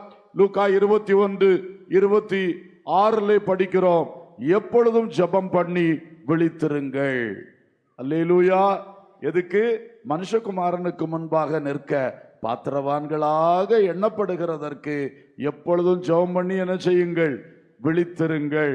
அல்லேலூயா. ஆகவே இங்கே நிறுத்துகிறேன். தேவ பிள்ளைகளே, எடுத்துக்கொள்ளப்படுதல் என்கிற ஒரு மாபெரும் அற்புத நிகழ்ச்சி சீக்கிரமாய் நடக்க போகிறது. அந்த நிகழ்ச்சிக்காக உலகம் ஆயத்தமாய் கொண்டிருக்கிறது. சபை எந்த அளவுக்கு ஆயத்தமாய் கொண்டிருக்கிறது? இன்றைக்கும் அந்த வார்த்தைகளை நாம் கேட்டிருக்கிறோம். சபையாராகிய நாம், ஊழியர்கள் விசுவாசிகள் கூட்டமாகிய நாம், இந்த இயேசுவின் வருகையை எதிர்நோக்கி வாழுகிறவர்கள், இந்த சத்தியத்தை அறிந்து வாழுகிறவர்கள், நம்முடைய அந்த ஆயத்த நிலை எப்படி இருக்கு? தகுதியின் நிலை எப்படி இருக்கு? விழிப்பின் நிலை எப்படி இருக்கு? கொஞ்சம் சிந்தித்து இன்றைக்கு நம்மை ஆயத்தப்படுத்திக் கொள்ளுவோம். ஒருவேளை திரும்பவும் சொல்லுகிறேன், இதுவரை மனம் திரும்பி ஆண்டவர் இயேசுவின் ரத்தத்தினால் பாவமர கழுவப்படாம இருக்கிறவங்க இந்த ஜெபத்துல, இயேசுவே என் பாவங்களை மன்னியும், என் ஆத்துமாவை ரட்சியும் என்று நீங்க கூப்பிடுங்க. இதுவரைக்கும் ஞானஸ்நானம் பெறாமல் இருக்கிறவர்கள், இந்த கன்வென்ஷன்ல ஒவ்வொரு கூட்டத்திலையும் நான் அதை பற்றி சொல்லிட்டு இருக்கேன். ஞானஸ்நானம் பெறாதவர்கள், நீங்கள் உங்களுக்கு தகுதி இல்லை, நீங்க ஞானஸ்நானம் பெற வேண்டும். இப்ப கூட தீர்மானிச்சு உங்க பாஸ்டர்ட்ட பேசி சீக்கிரமாய் ஞானஸ்நானம் பெற்றுக்கொள்வீர்களாக. அல்லேலூயா. பரிசுத்த ஆவியினால் நிரப்பப்படாதவர்கள் இப்ப ஜெபத்துல கேளுங்க, கர்த்தர் நிரப்புவார், கர்த்தர் நிரப்புவார், கர்த்தர் நிரப்புவார். நீங்க அதை கண்டிப்பா பெற்றுக்கொள்ளணும். அது ஏதோ பரவசத்துக்காக இல்ல, எல்லாரும் பெற்றுக்கிறாங்க நானும் பெற்றுக்கிறேன் அப்படி இல்லை. அதுதான் அந்த அபிஷேகம் உள்ள இருந்தா தான் ஆவியானவர் நமக்குள்ள வாசம் பண்ணுவார். அல்லேலூயா. உள்ள வாசமா இருந்தா தான் நம்மளை அங்க கொண்டு போக முடியும். ஆமென். ஆகவே அப்படி செய்யுங்கள். சபையிலே உறுதியாய் தரித்திருங்கள், வேறுபட்டு பரிசுத்தமாகுங்கள், விக்கிரகங்களை விட்டு வேறுபடுங்க, விட்டு விலகுங்க, பாவத்தை விட்டு விலகுங்க. உலகத்தினுடைய அசுத்தங்கள், அருவருப்புகள், ஆடம்பரங்கள், உலக ஆசை இச்சைகள் இவைகளை விட்டு விலகி வேறுபடுவீர்களாக. துர் உபதேசங்கள், கள்ள உபதேசம், கள்ள தீர்க்க தரிசனம் இதெல்லாம் போகாதீங்க. அதெல்லாம் உங்க டிவியில போடாதீங்க, அதை உங்க யூடியூப்ல டவுன்லோட் பண்ணி வைக்காதீங்க, சப்ஸ்கிரைப் பண்ணாதீங்க. இது சரியில்லை. வேதத்துக்கு ஒவ்வாத உபதேசம் அறிஞ்சாச்சு. இது கள்ள தீர்க்க தரிசனம், சொல்றது ஒண்ணு நடக்கிறது இல்லை, தெரிஞ்சாச்சு. பிறகும் போய் அதை எதை பார்த்துக்கிட்டு இருந்தீங்கன்னா நீங்கள் அதை விட்டு இப்பொழுது வேறுபட வேண்டும். அல்லேலூயா. எதை விட்டு வேறுபடணுமோ கட்டாயம் வேறுபடுங்க. ஒழுங்கற்று நடக்கிறவர்களை விட்டு வேறுபடுங்கள். சபையிலே வந்து போகிற ஆளா இருக்கும், ஆனா ஒரு வசன ஒழுங்குக்குள்ள அவர் நிக்க மாட்டார், மனம் போல வாழுவார். அப்படிப்பட்ட ஆட்களை விட்டு கொஞ்சம் விலகியே இருங்க. அல்லேலூயா. விழுந்து போனவர்களை விட்டு விலகி இருங்கள். அந்த அவர்களை விழத்தள்ளின ஆவி உங்களையும் பாதிக்காதபடி விட்டு விலகுங்கள். இதுதான் வேறுபாடு. அல்லேலூயா. வேறுபட்டு பரிசுத்தமாகணும். சபையிலே அங்க வைத்து, நான் காலையில சபையை பற்றி சொன்னேன். உடன்படிக்கை பெட்டியை தோளில் சுமந்து போகிற ஆசாரியர்களை பின்பற்றினாதான் மரண யோர்தானை கடந்து மகிமையின் கானான்ல என்ன செய்ய முடியும், போய் சேர முடியும். கண்ட ஊழியர்களை பின்பற்றி போனா போய் சேர முடியாது. உடன்படிக்கை பெட்டி இருக்கா, வசன சத்தியம் இருக்கா, விசுவாச அனுபவங்கள் இருக்கா, அந்த கர்த்தருடைய நியமனங்களுக்கு கீழ்ப்படுகிற அனுபவம் இருக்கா, மதிக்கிற அனுபவம் இருக்கா, இதெல்லாம் கவனிக்கணும். அதுபோல சிலுவையின் உடன்படிக்கையை தோல்ல சுமக்கிறார்களா, இல்லை சும்மா உலகத்தை பற்றி பேசிக்கிட்டு இருக்கார்களா, உலகத்துக்கு நேரம் நடத்துகிறார்களா, இதெல்லாம் கொஞ்சம் கவனிங்கள். அல்லேலூயா. இப்படி நாம சபையிலே உறுதியாய் தரித்திருந்து வேத உபதேசங்களில் வாழ்ந்து இன்னும் கர்த்தருடைய மகிமைக்கு நேராய், கிறிஸ்துவின் சாயலுக்கு நேராய் உருவாக்கப்பட வேண்டும். அல்லேலூயா. இந்த அனுபவத்தில் நாம் முன் செல்லும் பொழுது, எக்காலம் தொனிக்கும் பொழுது கிறிஸ்துவுக்குள் மரித்தவர்கள் எழும்புவார்கள். உயிரோடு இருக்கும் நாமும் எடுத்துக்கொள்ளப்படுவோம். உயிரோடு இருக்கும் நாமும் எடுத்துக்கொள்ளப்படுவோம். கர்த்தர் உங்களை அந்த பாக்கியத்துக்கு தகுதிப்படுத்துவாராக, ஆயத்தப்படுத்துவாராக. ஆவியானவர் நல்ல வெளிப்பை தருவாராக என்று சொல்லி என் மரிக்காதிருக்கும் பரிசுத்தரெல்லாம் மறைந்தே போவாரே. மரிக்காதிருக்கும் பரிசுத்தரெல்லாம் மறைந்தே போவாரே. மேகமீதில் இயேசுராஜன் வேகம் வாராரே. மேகமீதில் இயேசுராஜன் வேகம் வாராரே. பாடுபட்டோர்க்கு பலன் அளிப்பாரே. பாடுபட்டவர் தாமே. பாடுபட்டோர்க்கு பாடும் பொழுது அன்பர்களே, உங்கள் வாழ்க்கையிலே ஆமென் பாடும் பொழுது நீங்கள் ஆயத்தமாக வேண்டிய இடத்தில் ஆயத்தமாகும்படி உள்ளத்தை தரங்க, உள்ளத்தை திறவுங்கள். ஆவியானவர் கிரியை செய்வார், ஆவியானவர் கிரியை செய்வார். ஆமென். உள்ளத்திலே ஆவியானவர் ஊழியம் செய்வதற்கு இடம் கொடுத்து, ஆமென் ஆமென் ஹல்லேலூயா. எந்த தகுதிக்குள் வரவில்லையோ அதற்காக நீங்க ஜெபிக்கும்படி அன்போடு சொல்லுகிறேன். ஆமென். இயேசுவின் பாவங்களை மன்னியோன்னு கூப்பிட வேண்டியவர்கள் அப்படித்தான் கூப்பிடுங்க, அப்படித்தான் கூப்பிடுங்க. ஞானஸ்நானம் பெறாதவர்கள் நான் ஞானஸ்நானம் எடுக்கிறேன்ப்பா என்ற இந்த அனுபவத்துல கொண்டு வாருங்கப்பான்னு சொல்லுங்க. ஹல்லேலூயா, ஹல்லேலூயா, ஹல்லேலூயா. அப்படியே சொல்லி ஜெபம் பண்ணுங்க. பரிசுத்த ஆவியின் அபிஷேகத்தை இதுவரை பெற்றுக்கொள்ளாதவர்கள் அந்த ஆவியின் அபிஷேகத்துக்காக இப்பொழுது கர்த்தரிடத்திலே கேட்பீர்களாக, இப்பொழுது கர்த்தரிடத்திலே கேட்பீர்களாக. பரிசுத்த ஆவியானவர் உங்களை நிரப்புவார், பரிசுத்த ஆவியானவர் உங்களை நிரப்புவார். ஹல்லேலூயா, ஹல்லேலூயா, ஹல்லேலூயா. glory, glory, glory, glory, glory. praise the Lord, praise the Lord. வேறுபாட்டிலே குறைபாடு உள்ளவர்கள் எதை விட்டு விலக வேண்டும் என்று ஆவியானவர் இந்த பிரசங்கங்கள் மூலமாக உங்களுக்கு சொன்னாரோ அதை விட்டுவிட தீர்மானி, அதை விட்டுவிட தீர்மானி. அப்பொழுதுதான் நீ எடுத்துக்கொள்ளப்பட முடியும், நீ எடுத்துக்கொள்ளப்பட முடியும். ஹல்லேலூயா, ஹல்லேலூயா. சபையில் இதுவரைக்கும் அங்கமாகாதவர்கள், சபையில் ஐக்கியம் வைக்காதவர்கள் இப்பொழுது தீர்மானிங்க. ஞாயிற்றுக்கிழமை தோறும் இந்த சபைக்கு போவேன், அந்த சபையில நான் இணைவேன் என்று சொல்லி நல்ல ஒரு தீர்மானத்தை நீங்கள் செய்து கொள்ளுவீர்களாக. ஆமென். எல்லாரும் கேட்போம், ஆண்டவரே என்னை இந்த வருகைக்கு ஆயத்தப்படுத்துங்க, என்னை எடுத்துக்கொள்ளப்படுதலுக்கு ஆயத்தப்படுத்துங்க. இயேசுவே என்னை கைவிட்டு விடாதீங்க, இயேசுவே என் ஆவி ஆத்மா சரீரத்தை பரிசுத்தமாக்குங்க, ஆவியானவரே எனக்குள் கிரியை செய்யுங்க. ஹல்லேலூயா, ஹல்லேலூயா, ஹல்லேலூயா, ஹல்லேலூயா. glory, glory, glory, glory, glory.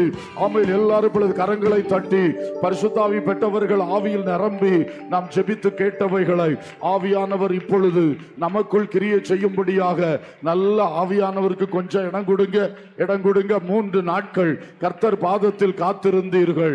இந்த வேளை கர்த்தர் உங்களை வீடுகளுக்கு அனுப்பும் பொழுது ஒரு புதிய அபிஷேகத்தோடு, ஒரு புதிய கிருபையோடு, ஒரு புதிய வல்லமையோடு வசனங்கள் உள்ளே தங்கும்படியாய், சத்தியம் உள்ளே தங்கி இருக்கும்படியாய், அந்த கிரியைகள் வாழ்விலே வெளிப்படும்படியாய், ஜெயங்கொள்ளுகிற கூட்டமாய், ஆண் பிள்ளை கூட்டமாய், மணவாட்டி கூட்டமாய் நம்மை தெரிந்து கொண்டவர் நமக்குள்ளே ஒரு சரியான கிரியை இந்த நாட்களில் செய்வாராக. நல்ல கரங்களை தட்டி கர்த்தரை மகிமைப்படுத்துவோம். ஹல்லேலூயா, ஹல்லேலூயா, ஹல்லேலூயா. glory, glory, glory, glory. praise God, praise God. அன்புள்ள பரலோக பிதாவே, நல்ல தகப்பனே, நாங்கள் உம்மை ஸ்தோத்திரிக்கிறோம், வாழ்த்துகிறோம். இன்று ராத்திரி யோர்தான் நதிக்கரையிலே எடுத்துக்கொள்ளப்பட்ட எலியா, அந்த எடுத்துக்கொள்ளப்படுதலை குறித்து சில விஷயங்களை தியானிக்க உதவி செய்தீர். எங்கள் ஒவ்வொருவரையும் அந்த தகுதிக்குள் பூரணமாய் கொண்டு வர வேண்டும் என்று கெஞ்சுகிறோம். அந்த ஆயத்தத்துக்குள் எப்பொழுதும் வழிநடத்த வேண்டும் என்று ஜெபிக்கிறோம். அந்த விழிப்பை எங்கள் உள்ளத்தில் அதிகமாய் தர வேண்டும் என்று ஜெபிக்கிறோம். உலகத்தின் கட்டுகளிலே சிக்கிக்கொள்ளாதபடிக்கு, பாவம் அக்கிரமம் பிசாசு எங்களை ஒருபொழுதும் மேற்கொள்ளாதபடிக்கு, வேறுபட்டு நிற்க வேண்டிய இடத்துல வேறுபட்டு பரிசுத்தமாகவும், சுபாவம் கிறிஸ்துவின் சாயல் தரிக்கவும், நாங்கள் கிறிஸ்துவுக்காக வல்லமையான கிரியைகள் செய்து பரலோக பொக்கிஷங்களை சேர்க்கவும் ஒவ்வொருவரையும் வழிநடத்தும் அப்பா, ஒவ்வொருவரையும் வழிநடத்தும். உலக வாழ்க்கை வருகைக்கு ஆயத்தப்படுவதற்காக, உலக வாழ்க்கை சம்பாதிச்சு கூட்டி இங்கே இருப்பதற்காக அல்ல. அப்படி ஒருபோதும் இருக்க முடியாது, எல்லாம் அழிந்து போகும். ஆகையினாலே உணர்வடைந்து தெளிவடைந்து இயேசுவின் வருகைக்கு எல்லாரும் ஆயத்தப்பட கர்த்தர் வழி நடத்தும்படியாய் ஜெபிக்கிறோம். ஊழியக்காரர்களை ஆசீர்வதியும், வல்லமையாய் நிலைநிறுத்துங்கப்பா. வல்லமையான வார்த்தைகள் புறப்படட்டப்பா, சத்தியத்தின் தெளிவோடு வார்த்தைகள் புறப்படட்டப்பா. ஜனங்களை சத்திய வசனத்தில் கட்டி எழுப்பி கண்மலையின் மேல் கட்டப்படுகிற வீடுகளாய் எழுப்ப உதவி செய்யுங்கப்பா. ஆவியின் அபிஷேகம் சபைகளில் வல்லமையாய் கிரியை செய்ய ஜெபிக்கிறோம் தகப்பனே. ஆவியின் அபிஷேகத்தினால் வல்லமையாக கிரியை செய்து ஜனங்களை நிரப்பி கட்டி எழுப்போம். ஆம் கர்த்தாவே, உமது கிரியைகள் பலமாயிருக்கட்டும். நல்ல சாட்சியின் வாசனை சபைகளிலிருந்து சுற்றிலும் இருக்கிற ஊர்களுக்கு வீசட்டோம்ப்பா. மலை மேல் இருக்கிற பட்டணங்களாய் சபைகளை ஆசீர்வதியும். சபைக்குள் ஆத்துமாக்களுடைய எண்ணிக்கை தானாய் பெருகட்டும். பாதாளத்தின் வாசல்கள் இயேசுவின் நாமத்தில் சுட்டரிக்கப்படுவதாக, சுட்டரிக்கப்படுவதாக. ஆமேன். உள்ளே வந்தவர்களை குழப்புகிற பொல்லாத வலுசர்ப்பத்தின் ஆவிகள் இயேசுவின் நாமத்தில் துரத்தப்படுவதாக. திரளாக வரட்டும், திரளாக நிலை நிற்கட்டும், வளர்ந்து பெருகட்டும்.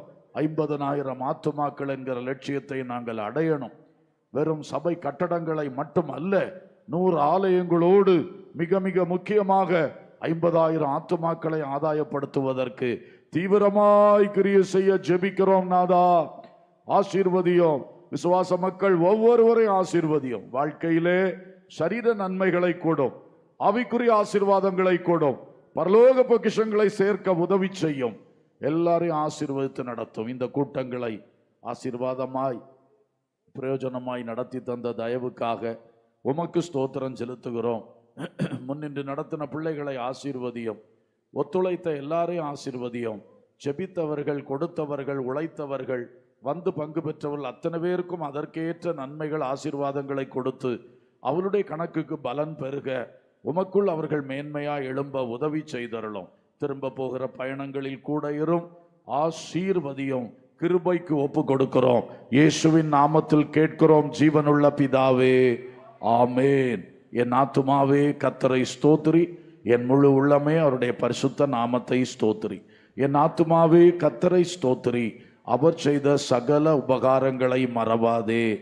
ஆமேன். நம்முடைய கர்த்தராகிய இயேசு கிறிஸ்துவின் கிருபையும் பிதாவாகிய தேவனுடைய அன்பும் பரிசுத்த ஆவியானுடைய ஐக்கியமும் சிநேகமும் வழி நடத்துதலும் பாதுகாவலும் நம் அனைவரோடும் சகல பரிசுத்தவான்களோடும் இந்த மாவட்டத்திலே நடைபெறுகிற தேவ ஊழியங்களோடும் தங்கி இருப்பதாக. ஆமேன்.